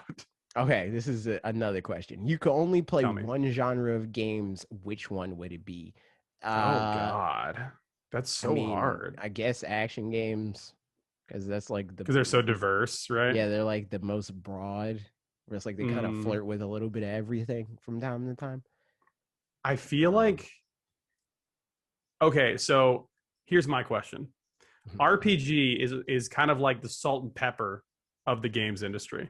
Yeah, where there's an RPG system in everything. Right. So if in this hypothetical, if you say RPG, it has to be like an RPG. Like, okay, because I was like, because technically Monster Hunter is an RPG. Yeah, for all intents and purposes. But would that count? But practically, it's not. What about Kingdom Hearts? Kingdom Hearts is an action RPG. I would say like, so the thing that differentiates it for me is like how much do you have to explain the systems to get somebody to want to play the video game? Like if the systems are and that's more Monster the appeal Hunter. than no, I don't think Monster Hunter's appeal is the systems. I think the systems are important in Monster Hunter, but I think people see Hunter Men swing giant freaking horn to attack the Godzilla squirrel. Like that I think is like the main draw to it. And it's like you can get deeper. It's kind of like Pokemon where it's like Pokemon is like a JRPG, but kind of not. Where it's like it's like its own thing. Yeah, so I think Monster Hunter is kind of like that. Where I think that game lands more in the action game genre than it does in the RPG genre. It feels more like how a lot of action games have RPG elements than it feels like a RPG that got action elements. Yeah, so I would I would take this devil's deal on the one caveat that I can play a game that is an action RPG once per year. That is, and I will say that my choice is JRPG or RPG. See, because that's I the feel thing. like I'm like yeah. sacrificing the game I play the most for diversity. Yeah. Like the fact, Smash Brothers is not an action game. Like it's No. not. It's a fighting game, yeah. But worth, you know. Like, But like, yeah, the thing is, I right before I started playing Monster Hunter, I was playing Bravely Default 2, and like there's just something so comforting for me personally as someone who plays video games, you know, playing JRPGs. So like if I chose action games like Devil May Cry, I would be happy like once every 8 years when a good action game comes out, like Nier, DMC5, Bayonetta 3 whenever that comes out, and then I just do nothing else for the rest of my life, right? Like like shooters at least have such a saturation on the market where like a new shooter comes out every couple of months, so like you could play something. I feel like with me, RPG is like, I mean, but they're so long. Like RPG, so I was about long, to say, though. you can play the RPG for 300 hours, and then the That's what I'm will saying. be out by the time you're done. Exactly, and but I have to give the caveat of I am allowed with this devil's deal to play Monster Hunter once per year or something. Because if you're allowed to do that, then I should be able to play Smash Brothers. I mean, if that's the one deal. Then you are allowed one game in the repertoire or one series in the repertoire to add, as long as it has the adjoining sub genre. So we'll say that Smash is an action fighting game that'll allow you to play Smash if I can play Monster Hunter because it's a JRPG plus action game. And then Devil's deal acquired. He says, "What is your comfort food?" Speaking of Smash, what is your comfort food? This one is for Fanatics Foods. He said, real food, real food. Yeah, he's talking about food, but well, I mean, since we already went down into the weeds with comfort food video games, my comfort food video game is Pokemon. Like I'll just pop in Pokemon Red whenever I'm like bored in a flight or whatever, and I'll play that. Or Fire Red, Leaf Green, I guess is the right actual Pokemon that I play. But my comfort food is I'm from Jersey. I'm also a Jewish guy. So a lot of my people's foods are bread related. So, you know, going down to the deli, getting a nice turkey sandwich, you know, getting some spicy Polish mustard mayo, you know, some tomatoes on there, you know, like, or even just like an Italian hoagie or whatever. That's also good. Pizza, obviously, bagels, you know, got to represent my people. True. What else? There's like tons of Jewish food that's like comfort food to me, like latkes and stuff like that. But definitely, I would say out of all those, it's a tie between pizza and everything bagel. Everything. Actually, no, this is my comfort food. I take it back. This is my comfort food. Everything bagel, toasted, chive cream cheese with lox, not lox spread, lox. And I, as someone who has lived in 2 countries, who has 2 homes, that's my comfort food in New York or in the New Jersey area. Comfort food for Japan is literally any ramen shop. Shio ramen I'm down. with an egg in it. It's a dub. That's my comfort. I'm life not down right with there. eggs, but I'm down with the rest of it. There you go. What about you, dude? What's yours? I feel like it's like the easy thing is like Chinese food, like sweet and sour chicken or General's chicken or like anything like that sort of deal. Because like literally anybody that like is a part of the community enough to like hang out with me in Discord or whatever, if I'm like I'm gonna order some food, the meme is like, you're ordering Chinese food. I'm like, yes, yup. That's why you and Bob. That's why you and Bob are buddies then, because he's the same way. He's like, time to get some more Chinese food. Yeah, but he orders like Korean food or like Japanese food. I order specifically like Chinese food. Chinese American. I order ramen occasionally, but more often than not, I'll order Chinese food. I feel like it's also a bit. I feel like in the East Coast to be like just to like hang out at someone's house and then order like shitty. You did it again. Oh, no, I tried. Okay. Bad Chinese food to order subpar Chinese food, and you're just enjoying it as a conduit to spend time with your friends. That I feel like is but East Coast this thing. is the thing. Every time I hang out with Bob, at least once we're getting Korean food. And it's because of Bob. Yeah. It's like I like Korean food. It's fine, but it's not something that I would immediately be like, I'm gonna get Korean food. Like that's the thing that I think a lot of people confused with me, where it's like there's like few foods that if somebody asks me, like me, if I'm by myself and I'm going to order food, it's like, what are you going to get? There's like a top 5 and I'll cycle between that 5, but I'm down to eat way more stuff than the 5 things that I'll pick. So like, though I wouldn't be like, I'm going to go get Korean food by myself, unless I'm like specifically like, yo, that one place was really good, I'm going to order that again, sort of thing. I'm not gonna do it. But when I'm with Bob, and Bob's like, yo, let's go to this Korean place, I'm like, all right, cool. The closest I'll get to being like the picky person that most people act like I am, like I'm super picky, is like, all right, I'm down for ramen, but I don't want the egg in it. Like, and I think even, it's fine. And if they put the egg in it, I'm not going to take the egg out. I'm just going to eat it, but I don't want it there. Like, I feel like you and I have the same vibe too, because like I was gonna call you out and be like, man, you don't eat anything adventurous. And then I was like, wait, I order from like the same 4 places all the time. And it's only when Kaori is like, I want to get, same thing, like I want to get Korean food, or I want to get this like soulmen or stuff like that. I'm like, yeah, I don't care. Like, yeah, and that's the thing. Like, I'm like the polar opposite, I feel like, of what a lot of people try to say, where it's like, AJ doesn't eat anything. It's like, no, I'm down to eat most things, but I'm not going to be the one to volunteer that, because like, I don't know, like, that's if you're down to eat that's whatever, what comfort I'm food down. is though. That's what comfort food is though. Like Exactly. I feel like there's like a comfort food of like, I'm feeling bad, I need to eat this, and there's like I have my, like you said, 6 foods that I'm like, I'm hungry, I want to eat this thing, and then that's usually what you eat. Yep.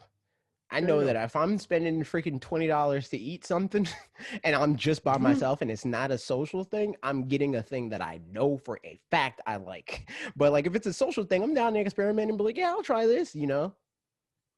But that was a bit of a tangent.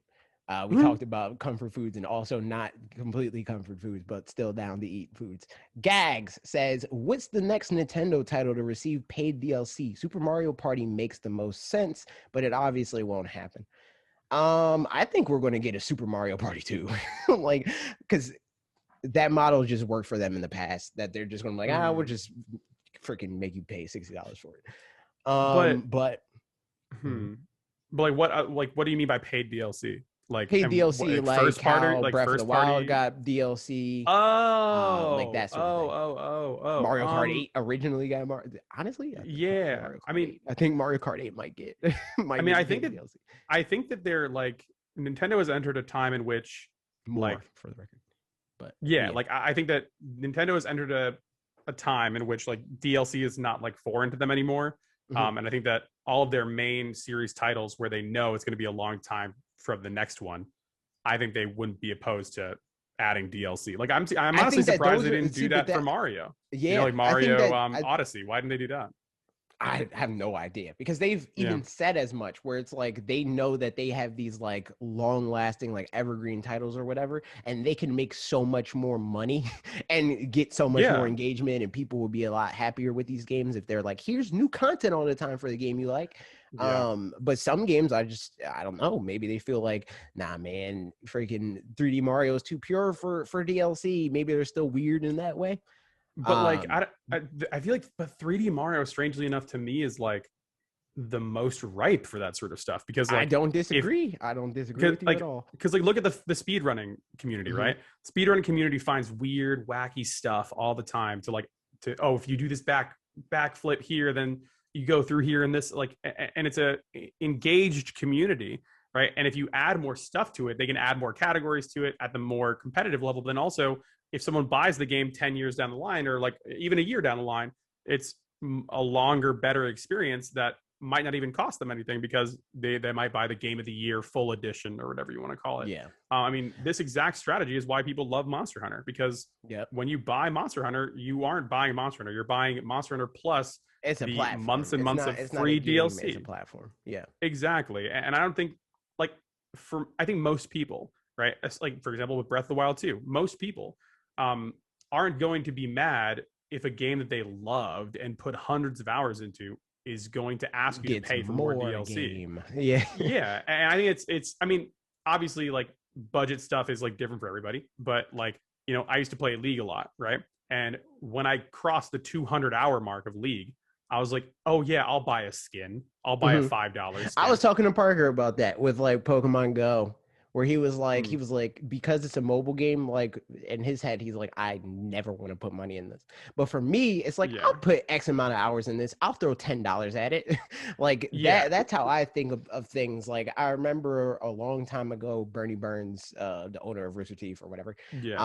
He said that like, he doesn't really think about like YouTube Premium or YouTube Red or like Twitch Prime or anything like that, of like, oh, what content do they have, and is that content worth it? That he thinks is like YouTube as a site, like the free site, is worth the $10 a month. It doesn't matter if that additional offering is specifically worth that to him. It's like YouTube is worth that. I'm willing to invest in that site because it's that good. And that's how I approach a lot of like the type of stuff that I spend money on, where it's like, I don't need it to be this whole thing of like, man, I'm buying a $60 video game, I want 100 hours. It's like, nah, I'm buying this $60 video game, and if like at least it can give me like a few hours, like, you know, like I freaking go to a movie with a few people, that's about $40 to $60, you know, like I'm down to spend $60 on a video game that I'll play for like 3 hours. Yeah, and as long as those 3 hours didn't suck, I'm cool with that. Yeah. It's weird how we look at video games and the value proposition of video games. I'm weird because I actually understand Parker's POV, where if a game's design is specifically to, you know, try and force me to be a whale, right? Like, and a lot of whale being someone who spends an absorbent amount of money on a game. I get turned off by that. I get that for like mobile games in general, but I do not think that Pokemon Go is like that. I don't think. I'm not a Pokemon Go person either. So I don't think Pokemon Go forces you to spend money on it unless you play it a lot. Like Pokemon, literally the only reason why I got to the point where I was like, all right, I'm throwing money at this, is because I didn't feel like micromanaging and like transferring all my Pokemon because I ran out of space and like releasing stuff every 5 seconds. I just wanted the headroom to have more Pokemon in my PC or whatever. So I gave them $10 and was like, all right, double my storage space in every way. Double my bag space, double my Pokemon space, or whatever, right? And I think that that's a reasonable ask. I could have never spent money on it, but I'd rather just give them the $10 and not have to think about doing all that. Yeah, and that rationale is actually how I consider a lot of games, where like your rationale of like, oh, I've already spent so much time in this thing, let me just put some money in. That's the rationale I did with League, right? But I don't know why, but for some reason, like mobile games especially, I'm more harsh on this thing because I know the ecosystem is designed in such a way. But when it comes to like other games, like Monster Hunter, I've already put in 60 hours in this game plus. So I'm like, oh, they just put out DLC cosmetics for your cat and your owl. Oh yeah, I'm gonna buy that because I've already gotten an hour per dollar or whatever. You know what I mean? So yeah, that's kind of my rationale at least. Yeah, like for me, that more so the hour thing is like, do I want to spend more money on this? If I get 60 hours out of a video game, that's not like, all right, got my 60 hours worth. It's like, oh, okay, like this is worth putting more money in, you know? Yeah. Like 60 hours is a long time. And that's not how you should view all video game purchases. It's not like, well, if I don't get $60 or 60 hours out of this, then it's worthless. Like bad video game. Yeah, if it's not 60 hours, bad. Yeah, I'm using it the opposite way, where if I've gotten so much out of it, here's more. Exactly. You know what I mean? Yeah, but I don't expect that much out of every game. Right. I feel the same way. Also, like slight tangent. I love how there's like a lot of people that give me crap for like the amount of time I put into Smash Brothers, but have already, and not you specifically are not one of these people. But there's a lot of people that have put so much time in the Monster Hunter already, and I'm like, what? Like, weren't you just giving me crap for how much time I have in Smash Brothers? Yeah, I mean, yeah, that's why I'm saying Monster Hunter is a fighting game. We shouldn't be fighting against each other. It's the same genre. It makes sense. Yeah, it's the same type of like grind, but also it's like I hear that from people, and then I look at people that actually play this video game, and it's a whole spectrum. Like it's a very complicated topic. That's why I hate that like so many people try to weaponize it in one way or the other. There's like people like for people like us, content creators and stuff like that, where like if you don't put enough in a game, it's like you only play Breath of the Wild for 10 hours, fake gamer, you know, like that type of stuff. Or for Bob, even it's like you only play Breath of the Wild for 40 hours. That's so bad, you know, like it's 40 hours. But on the same token, it's like whenever I talk about my Smash Brothers time, people are like, "Whoa, you put in 1,800 hours over the course of 2.5 years or whatever." It's a fighting game. That's the whole point. Literally. I saw Tweak's playtime in Smash Brothers. Guess how much time Tweak has in Smash? Just on his Switch. We're not even talking about tournaments. We're not talking about friends' houses. We're not talking about other setups he has. In Super Smash Brothers Ultimate, how much hours? The game didn't even give you a time. It was like a lot. It just said in English a lot. Literally, and you know the whole. Is it like 10,000 hours or something? 10,000 hours. Literally. He literally put 10,000 hours into Super Smash Brothers Ultimate. I have 1/10 of that. Like, I mean, people would be like, it's too much time. I mean, here's the thing: when it comes to fighting games, and also games where execution is at a premium, is at a high thing. Fighting games usually have that, right? I think Monster Hunter is also a game where execution is at a premium at the highest level of the game, like G rank stuff. Your opponent is the player across from you or you, and I think that allows one to put in an almost near infinite amount of time into a game. And it's also like a bell curve, because it's like you get to a certain point on each tier of the video game where if you're like low level, your biggest opponent, like, and I mean like first picking up the controller, you're both on the same level, your biggest opponent at that point is going to be your opponent. But then you get better and you understand like, oh, okay, there's edge guarding and like there's these different phases, there's like advantage state and blah blah blah. Then your opponent is you. It's like, okay, how well can I maintain the momentum of this game, and like how well do I understand each phase? Do I understand what it takes to be in advantage state? What's neutral? What do I do here? How do I get out of disadvantage? You know, like that sort of thing. Then your opponent's you. Once you understand that, then your opponent becomes your opponent again, and that, you know, then it just depends on their level relative to your level. It's like languages too. It's more so, It's like languages too. Like fighting games and languages have, I think, a ton of overlap, because again, it's all about communication and reacting and pre-reacting to or predicting what people are doing. So like I've spent probably close to 2,000, 3,000 hours on Japanese, and my Japanese is bad. Like, you know, and like and honing a skill like that is something that's fun for a lot of people and useful. So yeah, I never, like, whenever I see that, I'm like, oh yeah, that you've played X amount of hours in this game. I'm like, yo, is it that good? That's cool. That's why that's why I had the caveat of like, you don't do this, because if anything, you're like, yo, it's sick that you play Smash. Like you're so good at fighting games and like that. Yes, that's what I say. But there's a lot of people, Max, right? That's like, all you do is play Smash Brothers, which is false. But like, Smash Brothers is definitely comfort food for me. Whereas like, I'm not doing anything. I'll beat people up in Smash Brothers for an hour. Like, I'll beat up these children. Let's go. But yeah, okay. Next question. We went on another tangent. All right, here it is.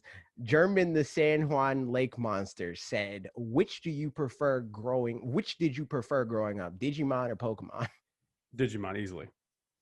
For me, Pokemon, easily. I barely cared about Digimon. Literally, my exposure to Digimon, I brought up Vmon several times. Vmon and Agumon were literally the only Digimon I even cared a little bit about. And Vmon was my version of Squirtle for Parker, where it's like, he's the blue one. Like, I mean, Vmon is cool though. I'll say that much. Cool. I agree. So here's the thing. Everyone tries to bring up the Digimon versus Pokemon argument. Digimon and Pokemon are literally nothing alike. There's nothing alike about them. Story, game, everything. The thing that the Digimon is good because it is what Pokemon is not.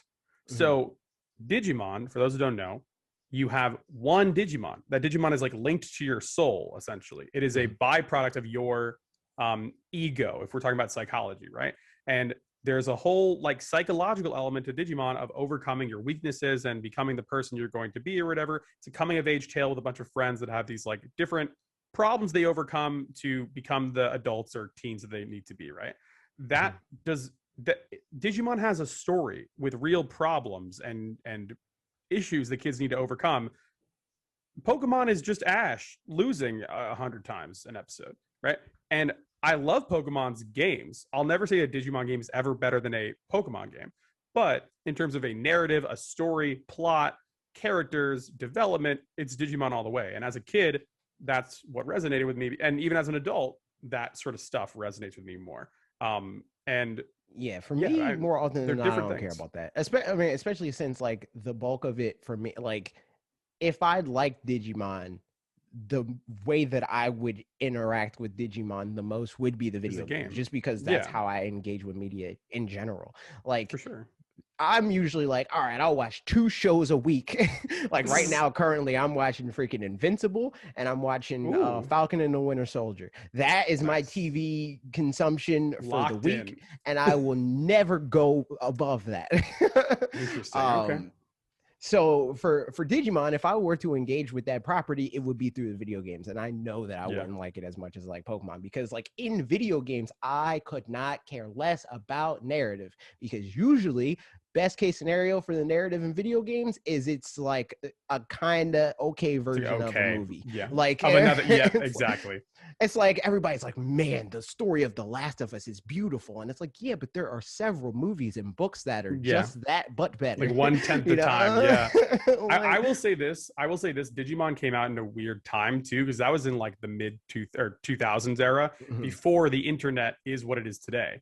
And it talked a lot about like technology and like kids connection to growing up in an era with technology. So for me personally, as a kid who was growing up in the 90s and stuff, it was almost like a weird time capsule that reflected what my generation was going through. Yeah. And like it's interesting. Like I would say that the reason why I liked it separate from the narrative is like looking back on it, I'm like, yo, this is a metaphor, obviously. And yeah, I don't know. Like that's why I'm saying that like there is no better or worse. It's like AJ likes more gameplay interaction sort of stuff. I'm a huge narrative guy. Like I write stories all the time, so that's why I resonate story. That's why I would put Digimon in my head above Pokemon. Not for like there's no like, well, 2 + X = this. That's why also, Pokemon's like, better. Yeah. If I was listening to this, I would be more mad at me than I would be at you, because you like both, but I just don't care about Digimon. So it's like, you don't have to defend yourself. If anything, I do, but that's just not what I do. I'm like, I mean, that's what I think. The thing is though, I don't blame anybody for not liking it. For everything I like. Whenever I don't dislike Digimon, to be clear, I just don't care about it. I know it's just my I like Vmon, he's cool. My bad habits of like, well, I like this thing, let me explain why I like it for 30 minutes to make sure that everyone gets why I like it. It's like that. I get it. It makes sense. Yeah. It adds up. The Discord questions. Mega Man says an incorrect sentence. He says, clearly Scyther is the best Gen 1 Pokemon. Dude, we literally made the tier list. You're wrong. He's not. Read the tier list, dude. You're wrong. Just look at the tier list. Scyther. And then he says, who is the best trainer, Gary or Ash? Not Gary. Are you talking like who is the better trainer? I mean, when Ash they loses were both all trainers, the time. Yeah, when they were both trainers, Gary. But Gary could drive. Anymore. He's a freaking professor, dude. Gary could drive at 14. He wins. He runs over Ash. This man was like 10, he was like 11. Wins. But I think Ash currently is the better trainer because Gary is not one. Just by virtue of doing it longer. Ash put in the 10,000 hours. That's how Ash is better. Exactly. There you go. It's true. Gary's MK Leo and Ash is Tweak. For people that know competitive Smash. We knew it. We know it. Granted, I mean, Tweak's not bad. You get the analogy, people. You get it. Alec is baking. He says, if you do not rank Farfetch number 1, why? He is a perfect duck. Please explain on the podcast. Thanks. We told you why we ranked the meal where we ranked the meal. I am sorry. Of course Alec is bacon likes the meal. Of course he does. Here's the thing though. In my defense, I did say that this man studied the blade. So I defended him as best as I could. It's true. You did, but he didn't though. It's Galarian Farfetch'd that studied the blade, and we already did that tier list. We already did it. I like how you're telling everybody, "Hey guys, stop asking questions about the podcast you haven't listened to yet. We already did it." I mean, it's available on the internet. Go to episode whatever the heck. It's just funny.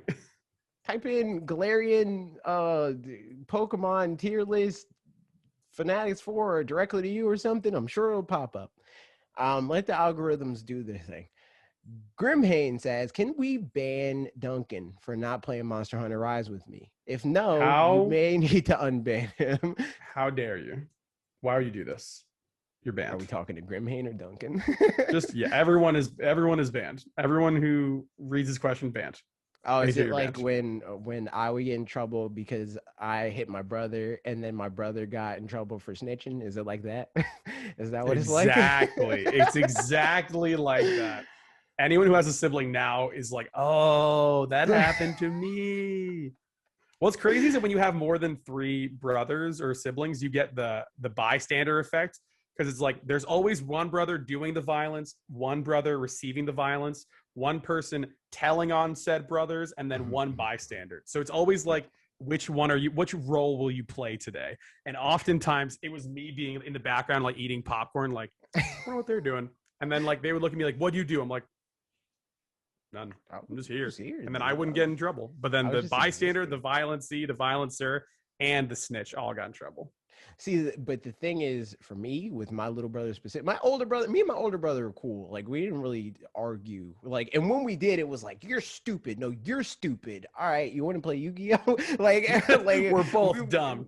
We would never be mad at each other for more than a day. And I think to this day, that's a thing where it's like we just don't. It is what it is. Yeah. But my younger brother, we used to fight all the time. I used to fight him because he was a little rat. It wasn't cool. A little rat attack, dude. But after a while, my brother, he put 2 and 2 together. Where he was like, wait, if I get beat up twice. I get a double dose. it's like that's wild. I didn't like link up. I'm recently like becoming closer with my younger brother. All my brothers are younger. But my second brother and I, same thing. We used to get into fights all the time. We were like polar opposites. Like we used to say and me and my younger brother aren't even that different. He's just a rat. Argumentative. Like, my brother and I, we like, especially now that we're adults, like we look back at those times, we're like, oh, the reason why we didn't get along is because we have fundamental key differences in personality. And that we kind of, what's the word? Like we kind of like, we're like in Japanese, it's like shogunai. There's like nothing you can do. We're like, whatever, the fighting happened. But now that we're adults, and like we kind of gone through our lives or whatever, we're like, let bygones be bygones. Let's be chill. Like we've slowly become more cool. But my third brother and I are like the same person, at like just with different interests. Like he likes sports and I like video games, but we have the same reactions to stuff, same affect and everything. And then my fourth brother is just like a big teddy bear. So my older brother is like, he's me, but with like more interest, I would say. Like he likes games and stuff like that, but he also likes sports. I don't care about sports. So it's like, it's like, but we still have a lot to talk about. And he'll talk to me about sports. I'll talk to him about YouTube. And it's like, oh, cool. We got to start the brother cast soon. It's true. Me and you. Let's talk about our brothers. Yeah, let's have a whole podcast about our brothers. Brother bears. Then Grimhane said, clearly Charmander is best Gen 1 Pokemon. I mean, look at the tier list. You didn't see the tier list, dude. Come on. Everyone is asking these questions without even looking at the tier list. Like, how rude are you? Look at the tier list, dude. How dare you? And then he says, for Ian, how is it trying to teach Bob to hunt monsters? So if you ask me this, the episode that we did it together, I would say I would rather eat a grenade. Which one? You're talking about the first one. The first one. It was just, no. Well, during the demo, it was fine because it was a demo. Like it wasn't. No, because didn't you guys play again after that? We played the demo twice, and then we played the main game. 2 or 3 times at this point. Because I Yeah. played with you guys twice, and then you guys played when I was at my friend's house or something. I don't know why Something like that. I wasn't there. But I mean, I don't know why I wasn't there for Bob. You know, I don't know Yeah. why he didn't hit me up, but I just wasn't there. So I couldn't do it even if he wanted me to. So I will say this: in teaching everybody, teaching like you, teaching Bob, teaching Robin, teaching my friend Greg, teaching like people on the Discord or whatever, I will say it is an exercise in empathy. Because, and I mean this completely seriously, when you've done something for so long, right? This happens a lot in sports, right? Like when I was doing swim coaching after I'd swam for 12 years at like a high level, some 15-year-old kid is like, how do I swim? And I'm like this. Just swim, idiot. You jump in, right? And like, so when I first started to do coaching in a bunch of different sports or whatever, I had to like really up my empathy and understand where this person was coming from and what would make sense for them, not for me. So, you know, I've been out of the teaching game for about 1.5 years now. So I've kind of lost that to a certain degree. So when Bob was like, teach me Monster Hunter, I thought it was going to be very easy because of where I'm at with the game and how long I've been playing the game for. You know, I had upwards of 200 plus hours on Worlds, probably another 200 on Iceborne. Not even gonna talk about the DS games, right? So like I've been in it for a while. So when Bob came in, it was like, I don't know what I'm doing. I was like, just do this thing. And then he's like, I don't want to read it. And I said, okay, here's the chart. I don't want to read the chart. Here's this. Like you have to talk to people on their level and understand what they like, what their preferences are, and then make the game accessible to them. Because I genuinely do think that Monster Hunter is one of, especially this most recent one of the best games of this generation, one of the best console series of all time. It's just talking to someone on their level and their interest level. Like with you and I, for example, when we were playing this game, you tried one weapon, you're like, I don't like it. I said, okay, what do you think you would like? And you're like, I think you said, I want to stay away from them, or I want to zone him. And I said, get the gun. I think it was because I specifically was dying a lot because I didn't understand the healing part. The mechanics, If I wanted to, the thing about Monster Hunter that I think ultimately, in hindsight, the reason why I gravitated the most to the weapon that I did is because to me, the close combat weapons don't feel satisfying in the way that like fighting games feel satisfying. And I talked about this on the podcast where it's like, and I get it because Max was on the podcast and he plays the game too, so he was like, but that wouldn't work for Monster Hunter. I get that. But fighting games feel a lot more tactile. It's like, okay, I hit this thing and I see that I hit the thing, whether it be from hit stun or whatever the case may be. There's some sort of visual indicator when I hit it that I hurt him. But for Monster Hunter, I have to hit it and hit it and hit it and hit it, and maybe its tail will fall off. And it's like that just kind of makes like the physical weapons feel less impactful. But if it's further away, they feel more impactful. Not necessarily enough, but more. Yeah. So I was like, okay, this feels better than a sword or whatever, because like I can detach in my brain if I shoot the thing and the number pops up. I'm like, okay, it did 20 damage or whatever. I mean, even still, like that back and forth we had, to me, was like, okay, where will AJ feel most comfortable? Okay, AJ died just now. Let's give him a weapon that will allow him to see what the monster is doing, right? Still do damage from far away, engage with us as we're playing, and make sure that they feel part of the team, right? That is not something that I thought that I would need to think about during Monster Hunter, because I've played alone for so long. And then same thing with like Bob, like teaching him the minor mechanics or whatever. Like I had to be like, all right, Bob, stop. We're going to the training room. Stop. We're going here. Let me teach you things as we go. Because, and I'm going to say it here, and I've said it before, is that I was not the best Monster Hunter teacher to Bob. I did things too quickly. I added too many systems on top of each other or whatever. And that overwhelmed him. And that sometimes is annoying for him. And I get that now after talking with him and like listening back to the videos or whatever. But yeah, long story short, talk to people on their level and engage with them as much as they want to engage with the material, you know? So. Yeah. Like I think me and Bob in that way are like on two separate sides of the same coin, where it's like I don't really mind the system sides of it, because as a fighting game player, I'm already on the level of like fighting games where I'm thinking of it like that, where I'm thinking of like, oh, this does this much hit stun and the radius of this is this and this is what hitboxes and blah blah blah. That's already how I'm thinking about the video game.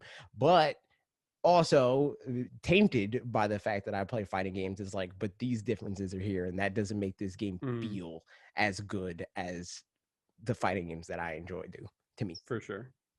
Yeah, I agree with you. Like, and I can't. Here's the thing about Monster Hunter. It's like Digimon. It is not trying to be anything else but itself. If you don't like it, it is completely fine. No one that plays Monster Hunter will be like, I can't believe you. It'll just be like, we all get it because we were once there. Even Monster Hunter players don't like Monster Hunter half the time. So I can't ever blame you. Just like Smash, dude. Yeah. Same thing.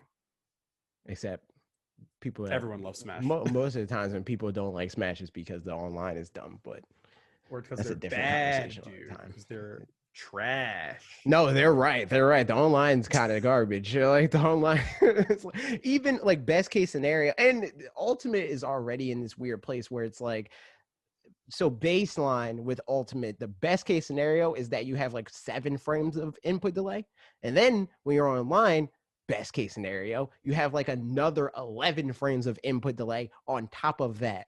So you're already 17 at like, frames. Yeah, you have. That seems like a lot. Best case scenario, around 17 frames of input delay when you're online. That is if the online connection is great. If it's terrible, it can go much lower than that. And then there's also people that like lag switch and like intentionally play the game and know that they have bad connection, so they're like, I'm going to play DDD and I'm going to like freaking spam projectiles and stuff, like King DDD. Oh no. He's very annoying if you have a bad connection. And like, I'm going to play characters that get away with like huge hitboxes. They're big so that they survive for a long time and blah, blah. Like that sort of stuff. Like it definitely has flaws in that way. And that's why I said like Smash Bros. Players are the same thing. Because I'll be playing Smash Brothers with a friend that also plays Smash. Like I'll play with Falcon, and half the game we're like, Sakurai, like, why'd you do that? And why is that a thing? But I mean, we still like it. And then the last question is, will AJ ever get into Monster Hunter? Is it a case of never going to happen? I mean, probably never. I mean, I don't know. I don't know, because here's the thing. I like Monster Hunter in the sense that it is a social thing. I will do a lot. I will play a lot of games that I do not like playing by myself as a social thing. But like, I will definitely, and I can guarantee you this, I will never want to play Monster Hunter by myself. It will never be a game that's like, I feel like playing Monster Hunter. But like, if somebody hits me up and is like, yo, you want to freaking hunt, man? Like, I mean, obviously it depends on who it is. It's not a game that I want to play with anybody. And if I'm if I'm already like playing Smash or something, I'm like, nah, I'm good on that. Unless I will say this. I will say this. If Bob and Ian were like, yo, let's play Monster Hunter, I would be like, okay, I'll put Smash down for 2 hours or whatever. Nice. But like, if anybody else was like, yo, you want to play Monster Hunter, and I'm doing nothing, I'm like, all right, cool. And somebody's like, you want to play Monster Hunter, I'm playing Smash, it's a no for me, dog. Like, so I will say this. I think that you understand enough now that if you sat down and played for an hour and I was in a Twitch call with you, I could earnestly teach you all the things that I think would make the game enjoyable. But again, that's because I'm sitting there telling you and regurgitating to you all the stuff that I learned from YouTube videos over the years, right? And that's why it all circles back to the game, like a fighting game actually, gives back as much as you put in. So if you're like doing other stuff where you have a game that you're already dedicated to and you don't want to do that, I'm never going to blame you for not doing that. So I hope, I'll say this to answer the question. I, fingers crossed, hope that one day we're all playing together or whatever down the road, big DLC comes out, and then you're like, yo, I really like the blank. Yeah, I have a revelatory moment. I'm like, yo, actually? I mean, that's what happened with Robin. I mean, like, Robin played a little bit with us as a group, and he's like, yeah, man, I don't know, man. And then when we were playing alone, I was like, yo, try the hammer real quick. Do this move. And he's like, yo. And there's a move where, as the hammer, you jump up in the air and you do like a sonic spin dash, slamming the hammer down. And he's like, yo, wait. Excuse me? And then he played the hammer, and then now literally he's played like 60 hours. Like, he's addicted. He's like, yo, tonight we're doing this. I'm like, okay. And like, that's kind of how Monster Hunter is. Yeah, you gotta play it out. It's like a fighting game. We shall see. We shall see. But this podcast is not a fighting game. I don't know how that has anything to do with the end of the show. But do other things. You know, go to Ian's links, click them, subscribe, follow, so on and so forth. Do the same thing here. Like the video, comment your thoughts and how leave your wrong Pokemon opinions if you want. That's fine too. Thank you for hanging out.